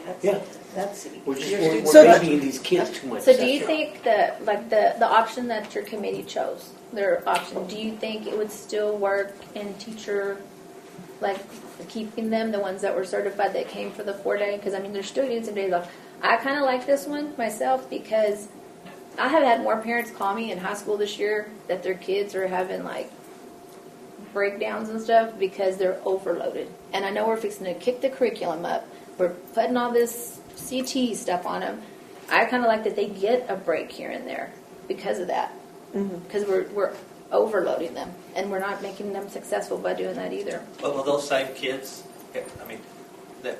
will they be doing their work on their off because they have to catch up? Mine do. Right, that's what I mean. Yeah. Those kids they won't, the ones that aren't involved in a lot of stuff, they're going to be like, Yeah, the ones that are aren't, actively but the involved in ones that things, are they're not going to have any downtime. and I'm surprised because my kids are completely different. One stresses, one doesn't. But I've had so many parents tell me they come in their kids' why? They're like, it's too much. All the dual credit. I said, well then, I don't ever want to say don't do it, but I'm like, don't do it. I've told my kid, don't do it if it's too much. But I think if we're going to keep the curriculum up even more and we're going to try and add all these extra programs, I kind of like giving them a few days here and there. I think more strategically. Just to kind of add to the calendar Somewhere else, conversation, holding a calendar in your hand every day saying if your kid's going to be in school. But to add to the calendar conversation in a roundabout way, as far as the 165, I think it's a happy medium as far as between the two. Of course, what y'all decide to do is ultimately y'all's decision. But other things that we're doing to kind of address the instruction is we're going to be a lot more strategic with our master scheduling as far as middle school and high school. Things that we're looking at doing instead of having a 5th period athletic period, we're going to be moving all varsity athletics to 8th period boys and girls and all junior high boys and girls to 1st period. So we don't have anything in the beginning of the master schedule that's going to pull kids out of a core class. And typically if we move our bands and our athletics to the last few periods of the day, when kids are missing, they're missing that part of the day. So instead of pulling coaches from a classroom and kids from a classroom, like an Algebra 1 class, they'll be missing a band class or athletic period. Like it used to be. Yes, sir. So we're going to go back and we want to make sure that our first 5 periods of the day or so, especially like in secondary, are centered towards core classes and try to do all of our electives towards the tail end of the day, because that's when our kids miss, is that second half of the day. So we also want to help and maximize our instructional time by being strategic with our master schedule. And those are the conversations like Dr. Avey was alluding to when she was talking to you that we've had the last 2 days as far as how we're going to structure staff, how we're going to structure the master schedule so we can be more strategic and put the best teachers in the best places to promote success for our kids all the way from south to high school. And those are the conversations we're having. The last 2 days we've sat in this room for about 9 hours the last 2 days discussing what it could look like. And it's a process. It's something that we just can't and it be done. We're checking certifications, we're checking butts and seats, we're checking all the things so we can maximize our instructional time with our kids based on 165, whatever, but we also want to be strategic on that side so we can maximize instructional minutes on a scheduling standpoint as well. And with that being said, we've had all of our leaders that are supervising specific people. So all of our principals were in those meetings, our ADs in those meetings, and I mean it is a very detailed, thorough analysis of every single staff member. What are they teaching? Where are they at as far as are they in the right position? Is there an opportunity when we're looking at our staffing study, because we're looking at it from the staffing study standpoint, and we are having very, very deep conversation about everything that he just spoke about, and so it's a massive undertaking for all of us to be sitting in there doing that. But with that being said, and I just want you to understand, I am not a proponent. I don't support 4-day calendars with our demographic of students. But my understanding was that this board was very pro. The majority of the board was very pro 100 or 4-day week calendar. We are trying to get the happy medium so that we don't lose teachers by shifting back, but also adding days so that we can twofold make sure we can implement our curriculum the best way that we possibly can, but then also to apply for continuous and ongoing grants. And so we are always going to look at, I'm always going to look at every opportunity we have for revenue in this district, whether it's through bringing in grants, whether it is through refinancing bonds, whether it's restructuring our investment portfolio. No matter what it is, we're going to look at every opportunity we can to increase our revenue. The other thing we're going to do is we're going to look at our expenditures. Where can we cut? And which is why we have spent an enormous amount of time on this staffing study, because we have got to make sure we're being good stewards of our taxpayer dollars. We want to make sure our kids are getting what they need. And that is a lot of the conversation we had today. Yes, we have people who might be certified in a lot of ways that can shift into some different roles and positions, but we kept coming back to, is that what's best for kids? Is that what's best for those kids in that class? And so we are always going to do our very best to put the right people in the right positions. And so all of this comes back around to the calendar, in the sense that the people who did come here, and I don't know which people did or didn't come here for a 4-day calendar. I can tell you that we've been at job fairs and we've had the conversation that we're looking at a hybrid model. It's not necessarily a 4, it's not a full 5. It's a hybrid model. And there still seems to be interest in that. But I honestly don't know if we're going to be hiring any positions until we get through this entire staffing study. So I think, as far as my perspective, trying to make the happy medium from where we were to where we probably need to get in the long run, if we don't get our academics turned around, then this was the 165 days is that happy medium. We can certainly take it back to the committee, which is who developed this, and I was actually not a part of this committee. There was, all the principals were involved, the athletic director was involved, teachers were involved from every campus, is my understanding, and so I wasn't involved in this process at all, other than the committee chose a calendar after 2 were developed, and we said, my part was, we're not going to accept that and send that to the board. We're going to send out both options to the entire staff so everybody has input. And so what percentage? 85%? 77% voted for the option 1, which is tab number 1 on the document that Dr. Avey shared with you. But percentage of staff who actually voted? Yes, 77% voted for option 1 versus option 2. 85% of the staff voted, period, right? Yes, sir. We had approximately, and I can pull that up. Hold on, let me just pull that up.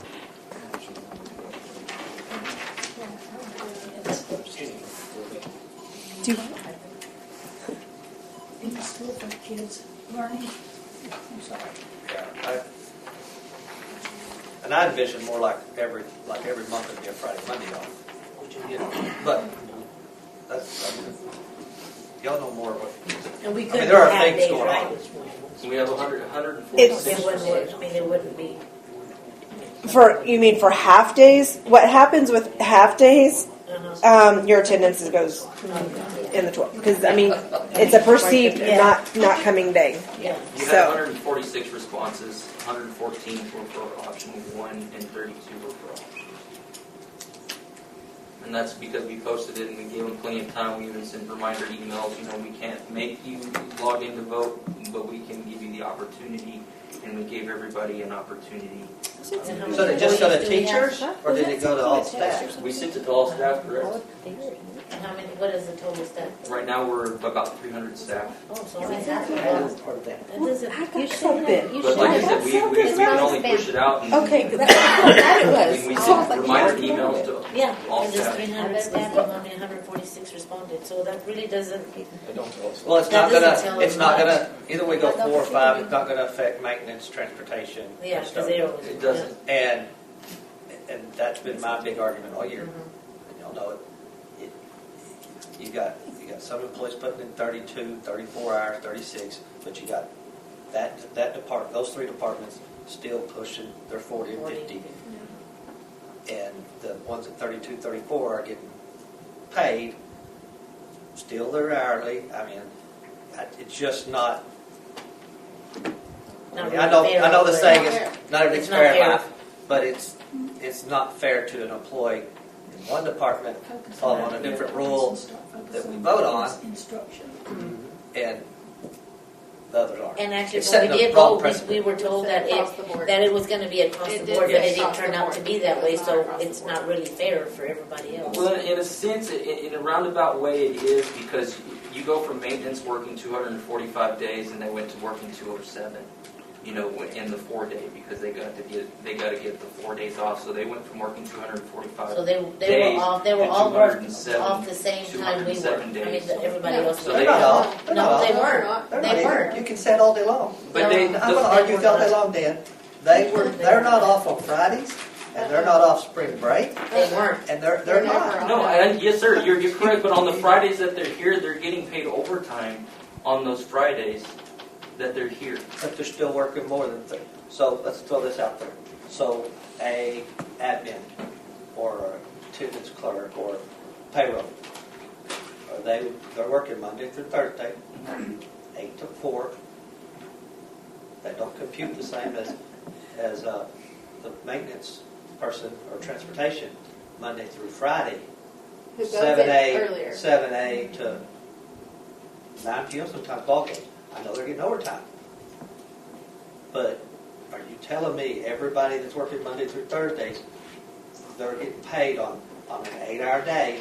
Because we discussed this. No, you're right on 8 that. to but- 4, that's 30, that's 7 hours a day. We're going to take an hour lunch. That's 28 hours a week. You're telling me they're making it on 28 hours pay. Because I guarantee you, we could pull it, and they're getting 34, 36, 38, 40. Yes, sir. No, you're They're right. And so somebody's not being legit on what they're working. Are we giving those people the 8 to 10 hours extra a week pay? No, I'm saying you're exactly right on what you're saying. I'm just saying as far as the number of days. I don't worry about days. They're hourly. Yes, sir. So they're not getting downtime. No, because they even still go in earlier and leave later and still put in eat. So they really don't make up. So everybody else is off on Fridays, but the days, some of them, like that department, our custodians, they don't get off anything. I'm sure they're grateful because who gets, they're excited for Fridays or whatever, but they got to make up for it. They're still here earlier.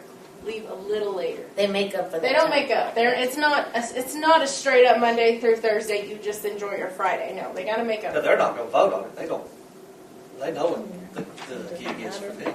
Oh yeah, they're there either way. They don't. But I don't understand why out of 300 that only half, like Typically, the your other half your that didn't care response about. would be your cafeteria, custodial, maintenance, and your TAs would So that's probably the other 115. probably be the ones. I'm just saying probably. That's typically who we would lack response from because they're not checking their email on a consistent basis or ever. And we push it out. We talk about it. I mean, we do everything we possibly can. But and Dan can. I mean, you can look and see of that list the majority. If it's teachers, if it's a I mean, I don't have the survey results, but I mean, we pushed it out. It was out there, and we pushed it out multiple times. So I don't ever put a lot of faith in those. I mean, Yeah. it's a lot of, like you said, a lot of them How aren't many did it go out looking. to? it went to the whole staff. That's just Several surveys, times. though. Our parent surveys have if you get 20% participation, you're killing it. Yeah. You got a You response still from get half that of big of participation. Of total employees, how many did we have? 100. 146. 46. They're going to be there either way. They're just like, I just want a job. We're good. Like, I mean, why would they take it? They're going to, whether their vote is in or out, they're just still got to wait to see where they're going to work. They're still going to come to work. Yeah. They don't check their email. Or they don't. I don't You know. don't check your email. I can't tell you how many Bath and Body Works crap comes in all day. And my emails will be flooded with, Okay. So, get back. Well, back to the grants. To address what Rebecca said, that we asked you, we expressed interest. I get that, and I hope I eat my words down the road, and you can bring in a lot of money from it. Yeah. But you're going to have to convince me of that because I've been around it long enough. I've seen it long enough, and it's like playing with house money. I mean, it's a gamble. You're rolling the dice whenever you apply for them. You're rolling the dice whenever you get them. And then you're rolling the dice on whether you can actually spend it compliance-wise and, be able to use it. I'm not, and, as we continue these discussions with our finances and continue, we've put it out there that we're thinking about, or the topic of closing north has come up. The topic of making, cuts in our personnel has come up. Here we're talking about refinancing bonds. I mean, you've talked to staff about financial extingency. You've talked to them about RIFs. You've talked, and those are all terms and areas of discussion that alludes to we're in financial trouble. And that's the part that, to me, grants are not going to save us. They're not intended to. And so that's why I don't put much faith in them, and I don't really, to me, it's there's too much red tape with them.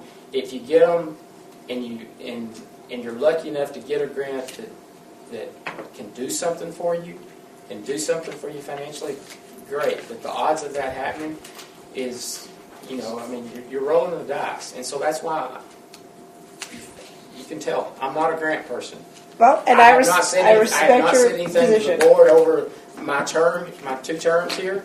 I haven't expressed my true feelings. I've done it now in open session. That I'm not a grant person. I don't have faith in them. I don't like them. As an auditor, I didn't like them because there's, outside of, the grants that come through Title I and those types that you can slam all your salaries in there and pull them out of the general fund. Outside of that, the rest of it is just fluff. And, if you can qualify it for it, great. If you can spend it, great. Because if you don't, you got to send it back. Or if you don't spend it right, you get to send it back.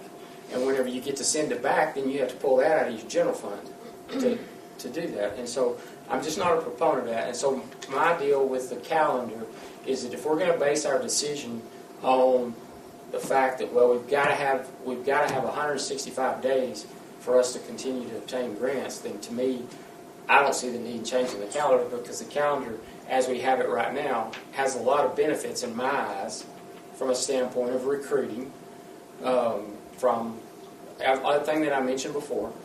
But I am saying, too, that I see the other side of it as far as the instructional side of it. And if we're making a decision based on that, I'm good with it. I'm not good with basing it on the fact that, if we don't adopt this, then we're not going to be able to go back and get this grant, because that's the part that I have a hard time accepting. So where are we at with I think if we're going to put the mandate on like Southwood, we talked, that's the foundation. Instruction is important. I think that. Honestly, it probably needs 175, 180, but I think like a happy median. I guess that's a good word for the 165. So 165 would benefit instruction and Any days we can add to the calendar we currently have is going to benefit instruction and benefit we're also kids. not changing the bell schedule, so the additional minutes that we added during the 4-day are going to stay the same within the 165. Are those days, have we noticed any,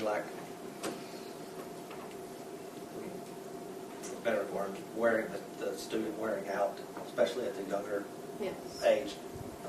Are those days? No, because typical and you would know more about the elementary side of it. They're typically 60-minute classes anyways. It depends. It hasn't, as far as I know, it hasn't. Well, RLA more secondary. RLA should, in theory, be at their lower levels 120 minutes, and that's some of the discussions we're having right now. Is what is that block going to look like, as far as instructional minutes for our kids, and how do we make that happen to make sure we're getting everything in? Because we're having other discussions about, is there a possibility to add another fine arts to elementary in a way that allows them other things? So we're having lots of conversations about lots of things. But to answer your question, what you see, and especially with your younger kids, is when you have extended breaks, the more 3-day and 4-day and extended day breaks you have, you will start to have a little bit of a regression starting to take place. The longer the breaks are, the more regression, which is why they have what's called the summer slide. And data will show, and research will show that you have this summer slide. So when you have your younger kids who are not exposed to things for 3 and 4 days at a time, when you have blocks of time in there, you're resetting them every Monday. It's hard to do that. And so it's not conducive to the learning.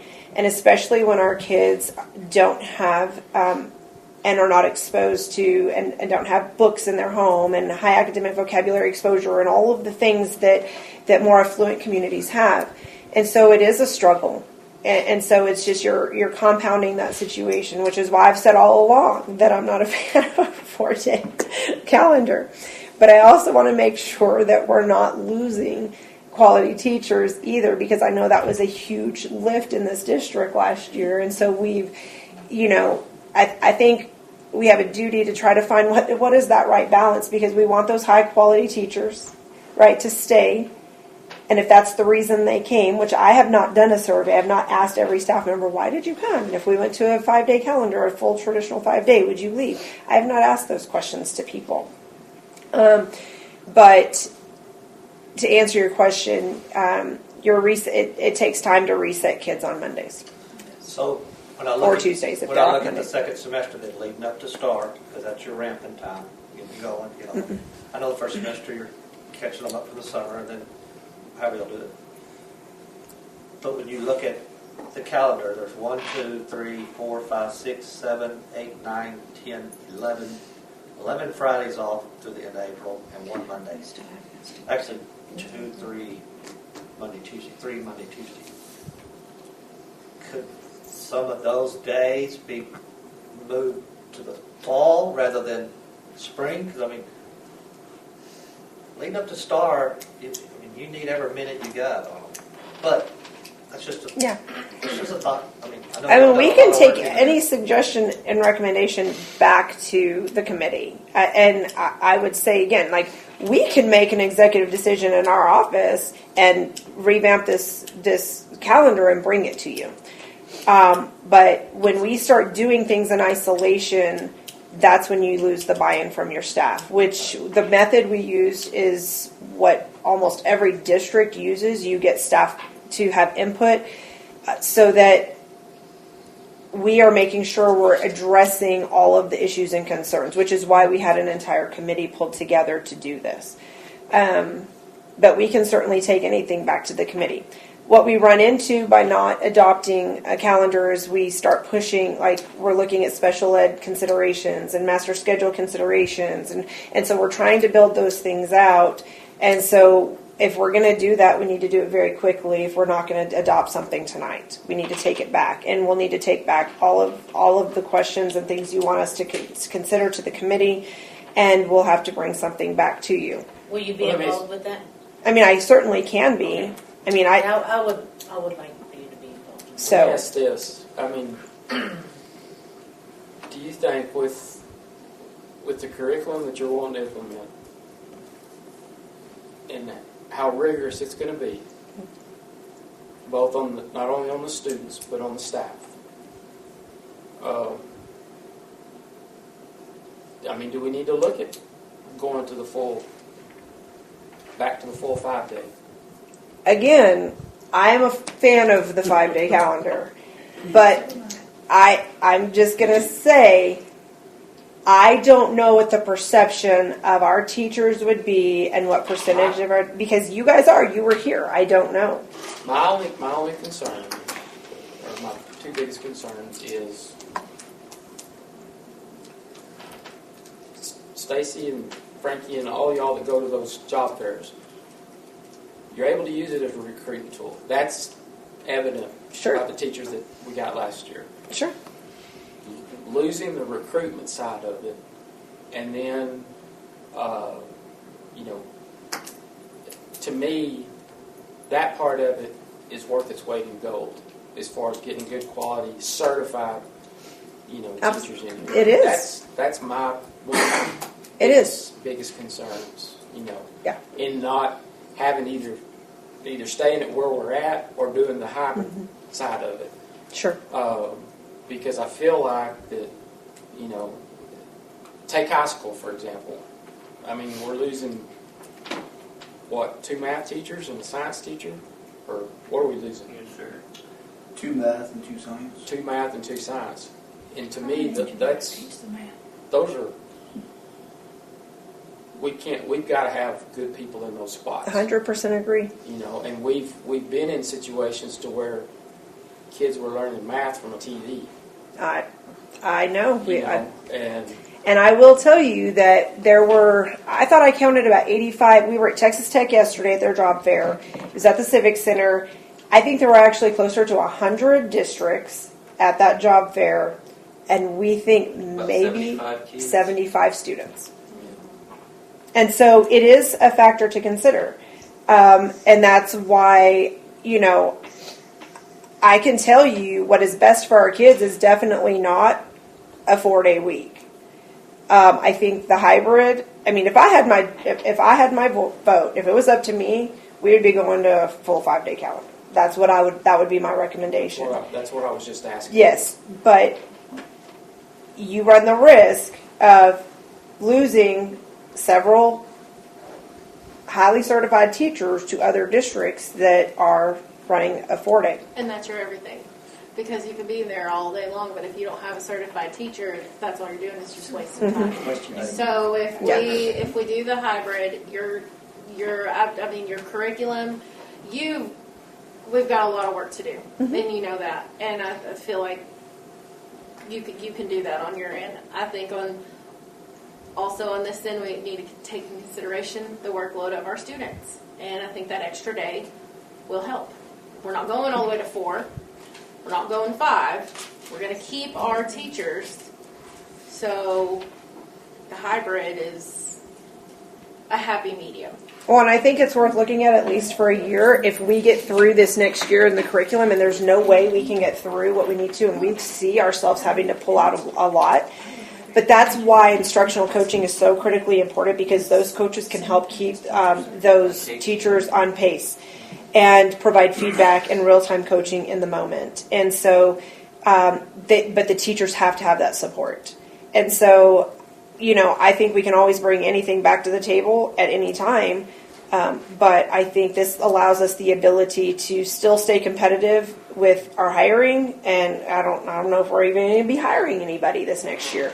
But it will hopefully keep us in a place where we're not losing our high-quality teachers And that's either. the last thing we need, change. Yeah. So. We need to start getting a little bit,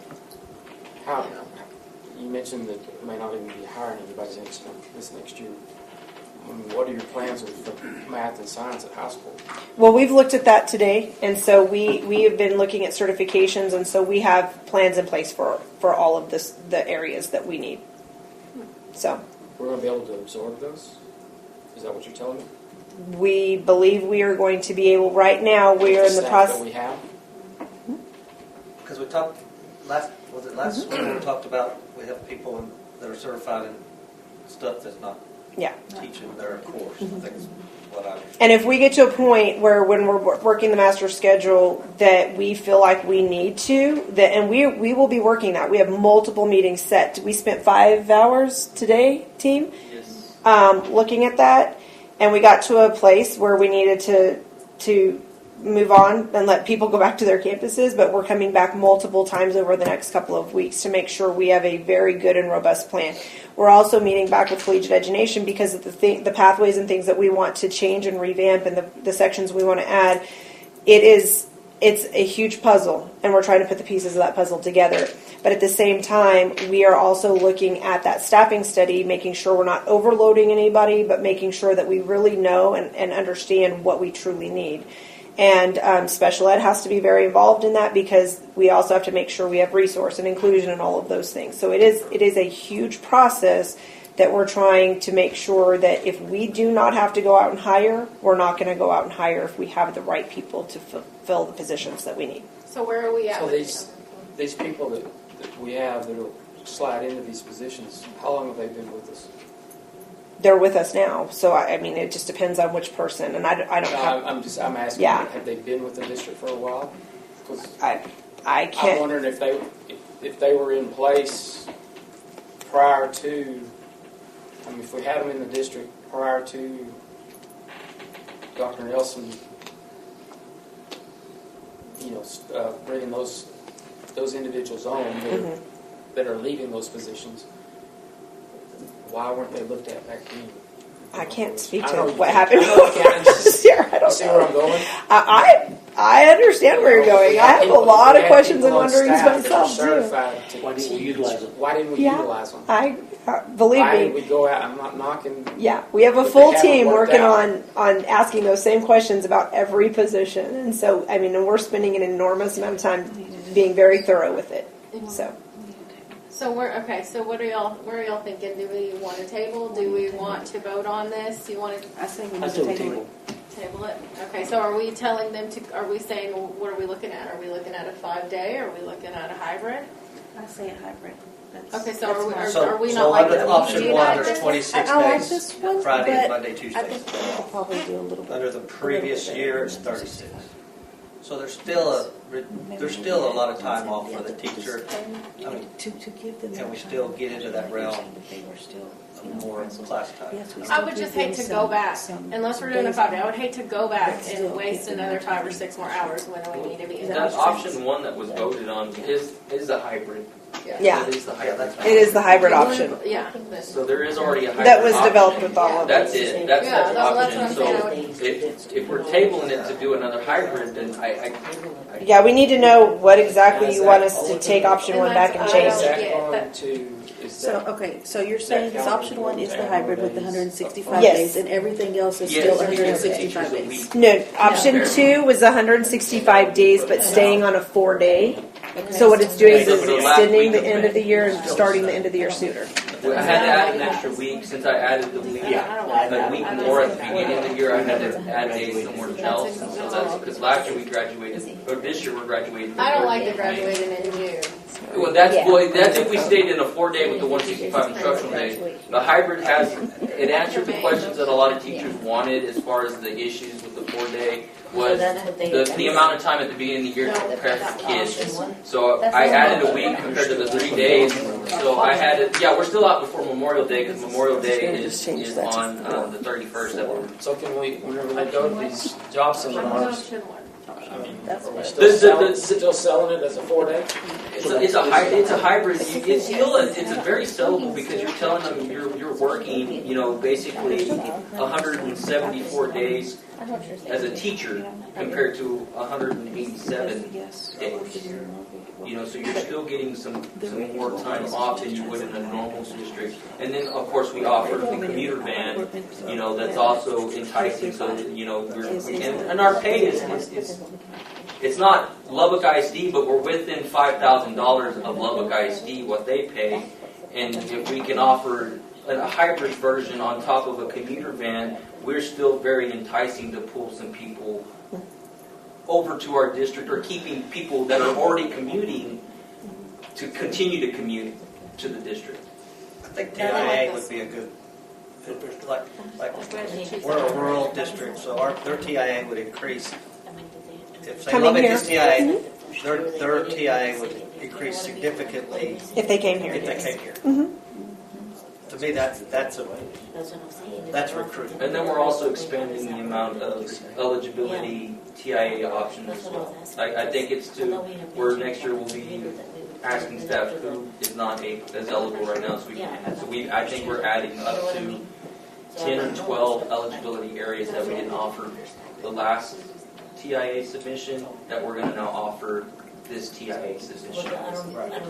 I'm sorry, when we go look for, we have to look for core instructors. And those go would- after our TIA instructor and say, you'll make 8,000 more in Lamesa over Lubbock ISD.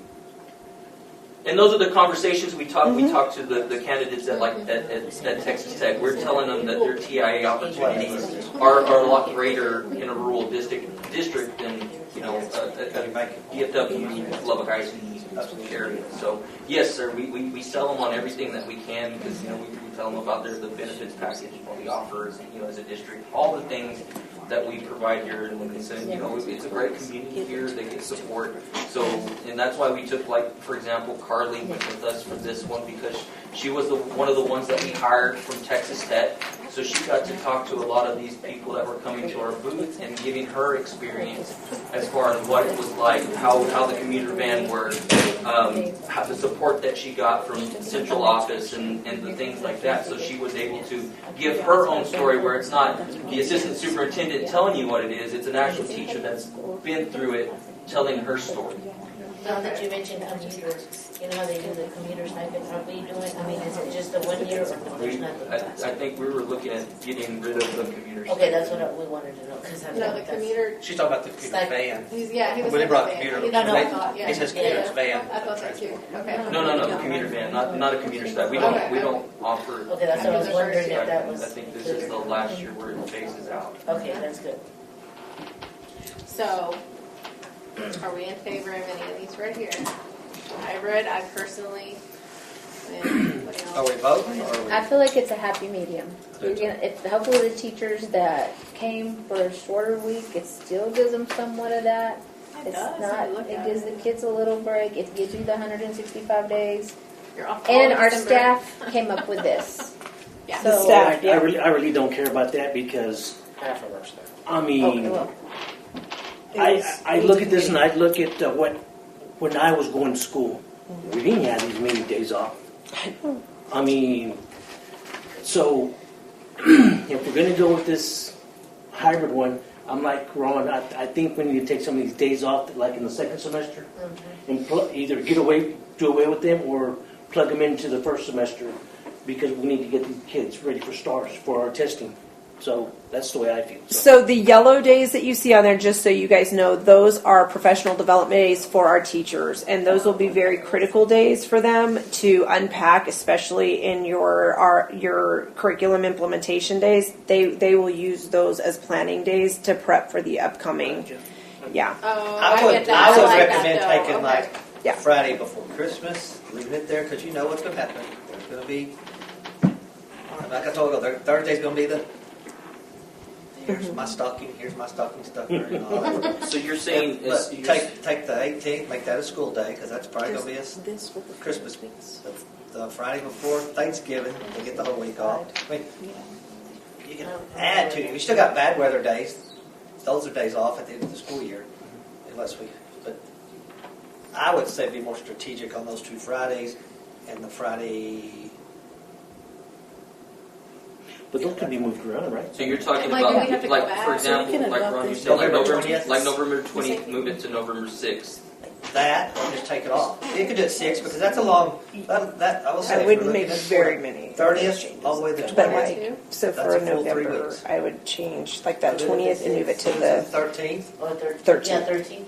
That's every other week. And for Yeah. example, like December So 18th. the 20th. And make Maybe it add that flexible to where and maybe- if our football team is in the Do away playoffs, with something. you could move it to the 6th and on the 13th. So, like for example, like December 18th, move that to May the 7th.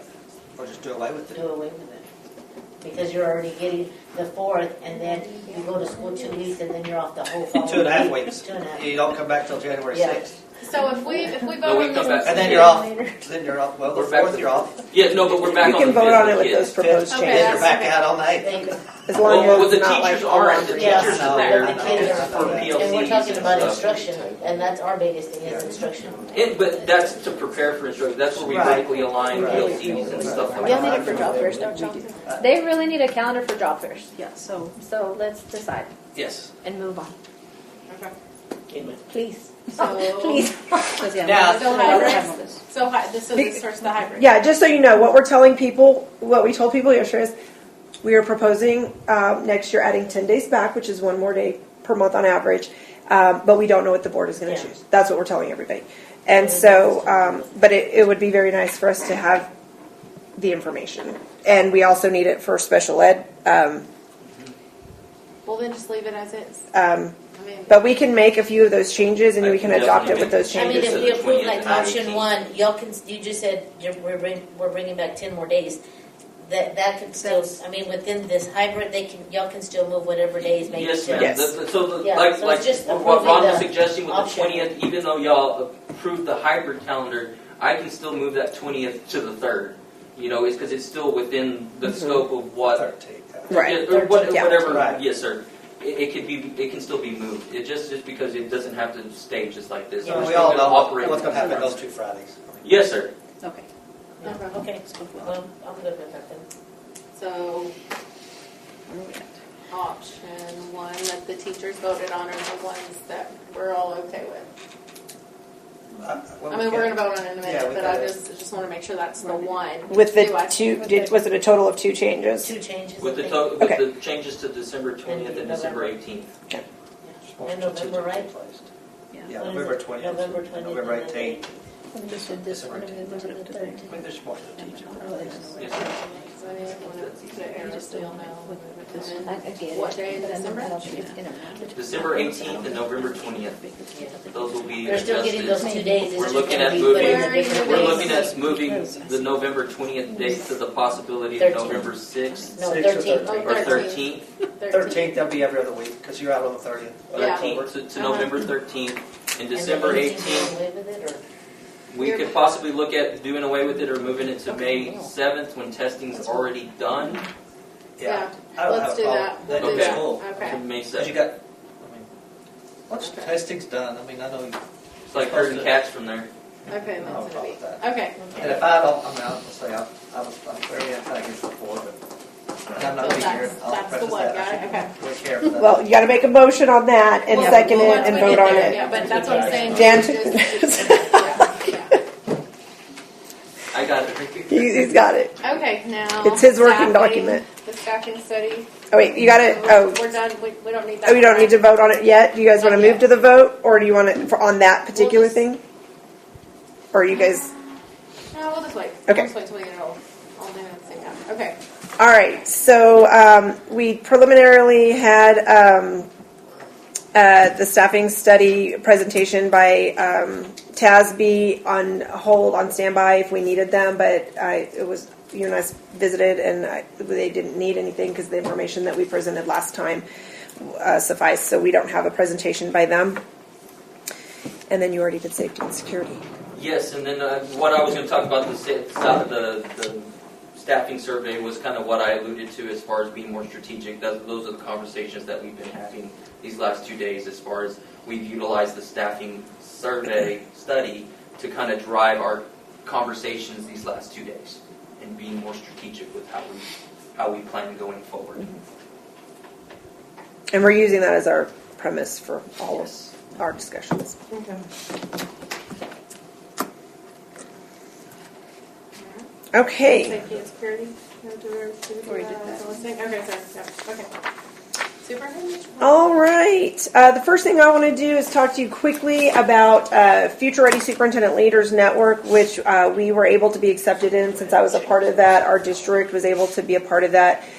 It is for superintendents and teams across the state of Texas to be able to look at and really the visioning document for what that should look like for public education. And I have a copy for each one of you in my office, actually.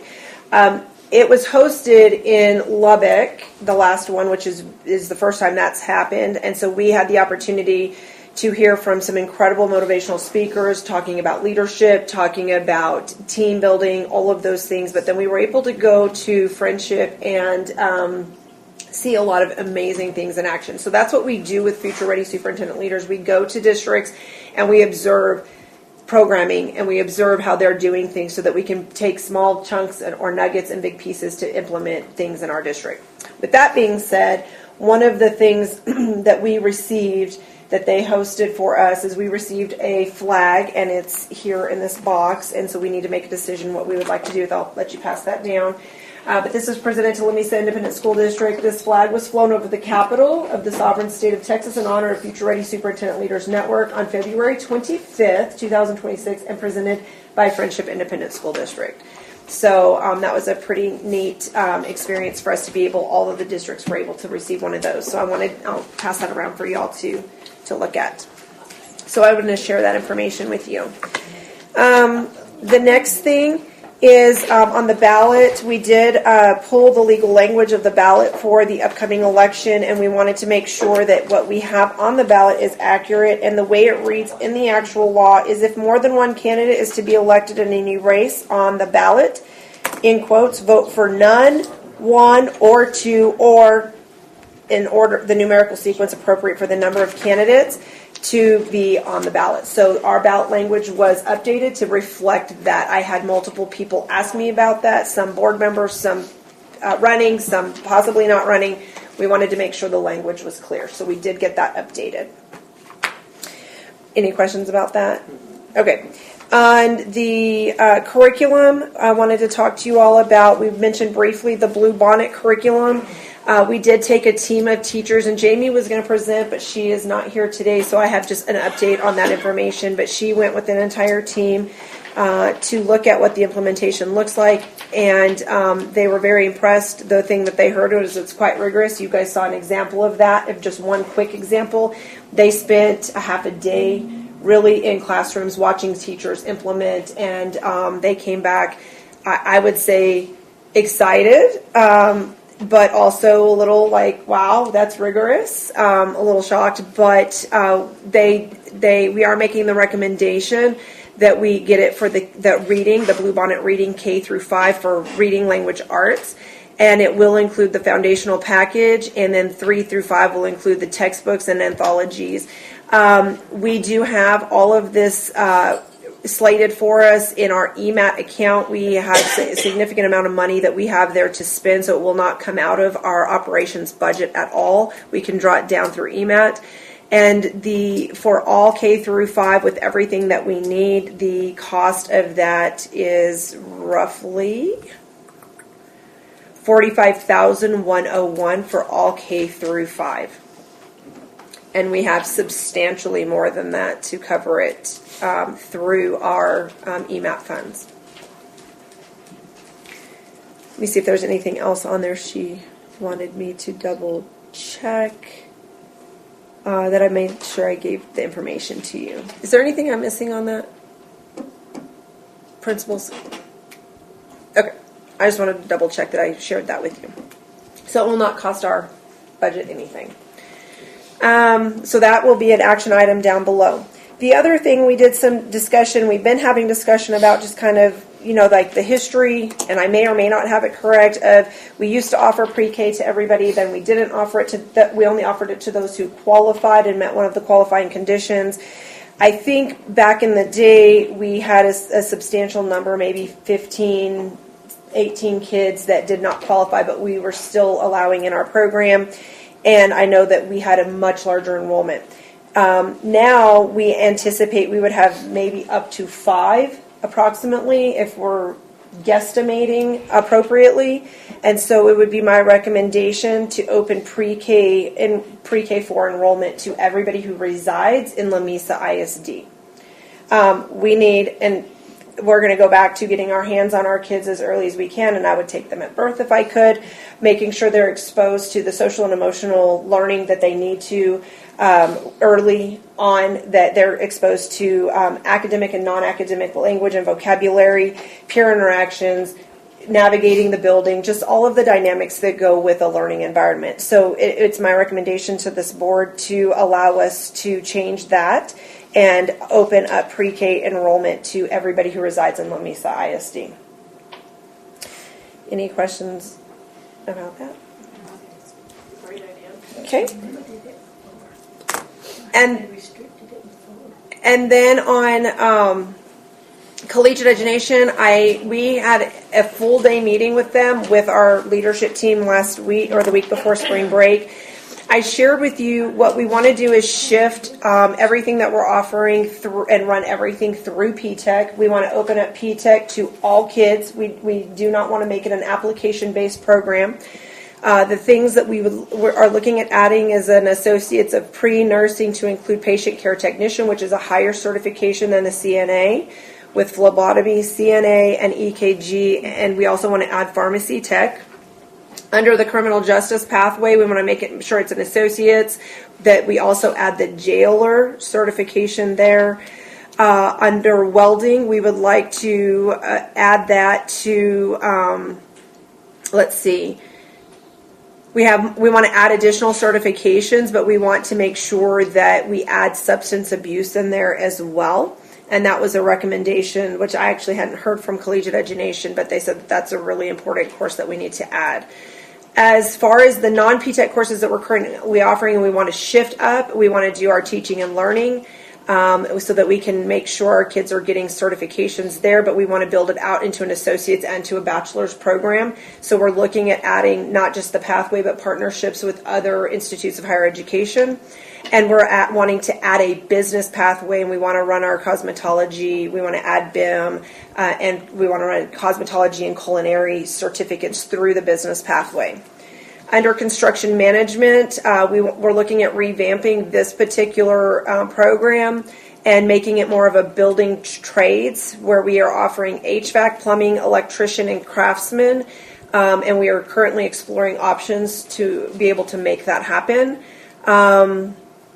And so under our engineering, we are looking at adding IMET for an associate's pathway with multiple certifications.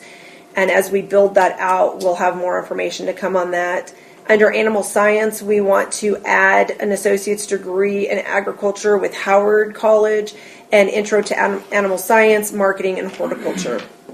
And we're talking about dropping the graphic design and digital media, and adding that in place of it, adding the business pathway with BIM and other courses for an associate's.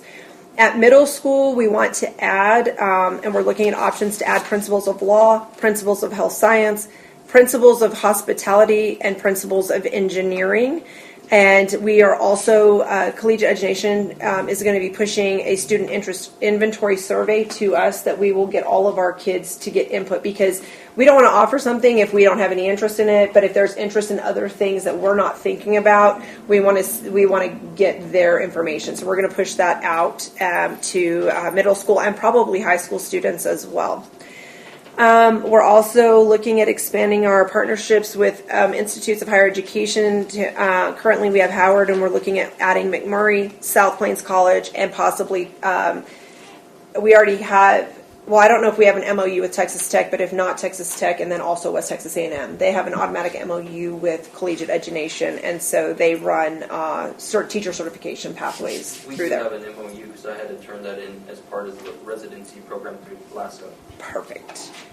And then we are looking at adding career craft potentially for our CCMR tracker. It's substantially less than what we purchased this past year, and it has way more functionality. It has warnings and red flags if we don't have things coded properly in PEMS. And so Jamie and I sat in with them and looked at that. It was also recommended to look at with the service center. We thought we would get it for free, but we aren't able to get it for free. But it's, I want to $2,000 for the remainder of this year and $4,000 for next year. And I believe that we're running that through Perkins, so it won't come through any of our fund. We were going to use that in place of another program, I believe. Yes. Yes, I can't think of the name of that off the top of my head. So the graphic design, Edgy thing or something. yeah, would that interfere with the system input in it? We are looking at other options for that, possibly through extracurricular clubs or whatever, because of the certifications and things that go along with graphic design, they're not really aligned, and so that was their recommendation to us, and to take out the graphic design and digital media.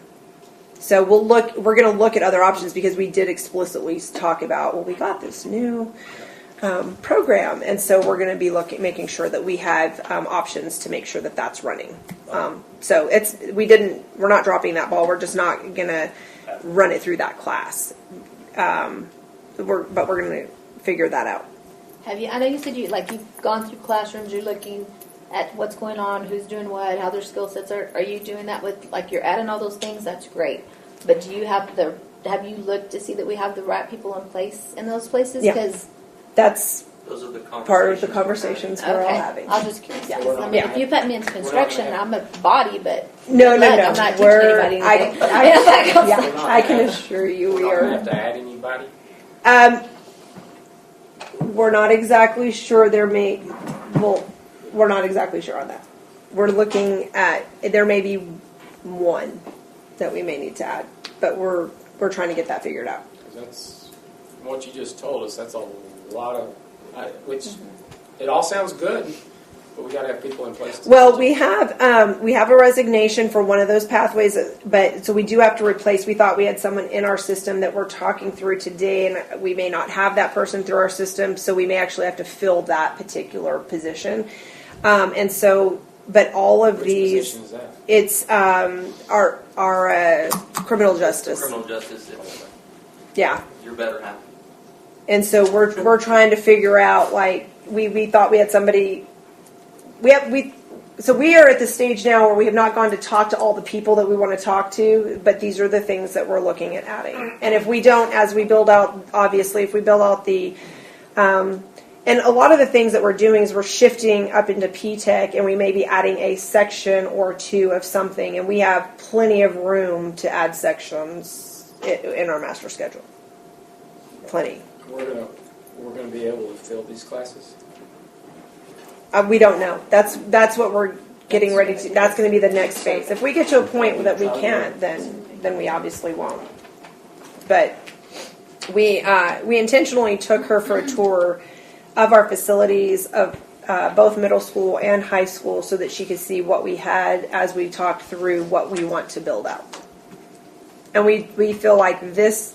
Building these out and being very intentional with these particular pathways and also getting the student inventory is going to help us to make sure we're attracting back our kids that are transferring out and kids that are not ours that want to come here because of these pathways. And so they're going to help us with getting all of those pathways built out. And we think we can do all of that. But we won't be in situations to where we've got, because I know you've mentioned this a lot as far as having classrooms that's only got 3 or 4 kids in them. No, all of this, we believe all of this can be done with our current staff, with the exception of maybe one. So, yeah. And When will you have the student interest survey? I'm hoping she'll send it to me this week. And then that way we can push that out. And we talked about pushing that out in, was it tea time? We were talking about pushing it out? Tea time. Yeah. Is it just students or is it students and parents? Is it How just do middle they- school? We're going to push it out to middle school and high school. And we can certainly do a parent interest survey too. Just 'cause we don't know what the kids are going to do. Yeah. You know? We can certainly get one for parents Right. too. Send it out. Yeah. So we've had a lot of work going on with a lot of the things that we're looking at doing. So, okay. That's a lot. So next board meeting is? All right, we have the next board meeting April 16th. I have, here in a minute, did you all get the copy of the admin contracts that we are making a recommendation later on the agenda to approve those contracts?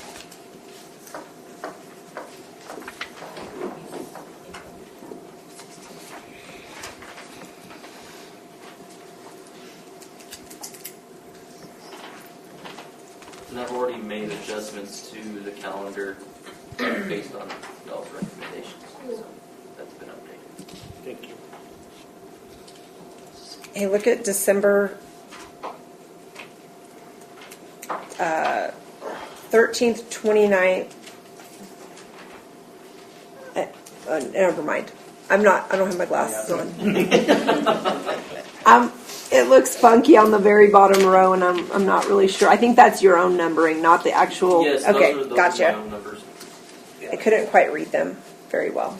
Also, it's working. Okay, yeah, closed it, opened it. Okay. Oh, You guys want to go into the action items? So when y'all vote, it'll be correct. okay, so on to the board action items. Deliberation and possible action to approve the minutes from February 19th, 2026 special meeting for March 4th, 26, as special minutes for March 11th, 26. I move to accept as presented. All in favor? Aye. All opposed? Motion carries. Deliberation and possible action to approve the district calendar for 26-27 school year. Make a motion, we approve option 1 as it's currently presented, I guess. Second. All in favor? Aye. All opposed? Motion carries.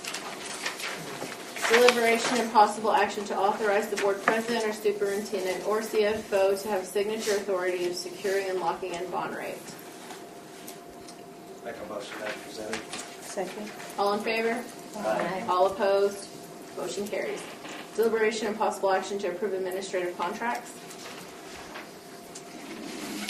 Make a motion to approve the list presented. Second.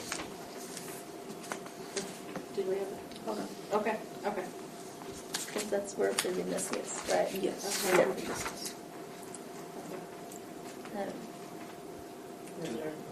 Okay. Can we wait on that one? Or Yeah. Oh, okay. Yeah. Yeah. You want to Can we table not? it? Yes. Or Okay. yeah. Somebody moved to table it. Yeah, we have some discussion. Please. Is it, are we going into executive session? So So would we it be have to, done 'cause after? it's- Or yeah, We're just, I guess we're tabling it. for another board meeting? Yeah. Like Make a another motion board that we meeting? table it. Until after executive session or? Until We after can- executive session or Yeah. next board meeting? I'd say if we can talk about it and then we can Okay. come back and vote. Okay. So, Okay, that's so all. we table it for right now? Or, okay, we'll move on. Okay. Just skip. Okay. Deliberation and possible action to approve Blue Bonnet for K5 RLA. I make a motion we approve as presented. Second. All in favor? Aye. All opposed? Motion carries.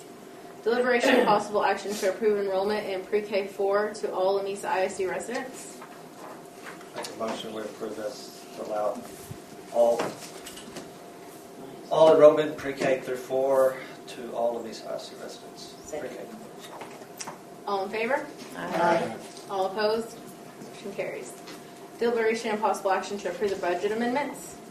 Make a motion we approve the budget amendment as presented for DPA. Second.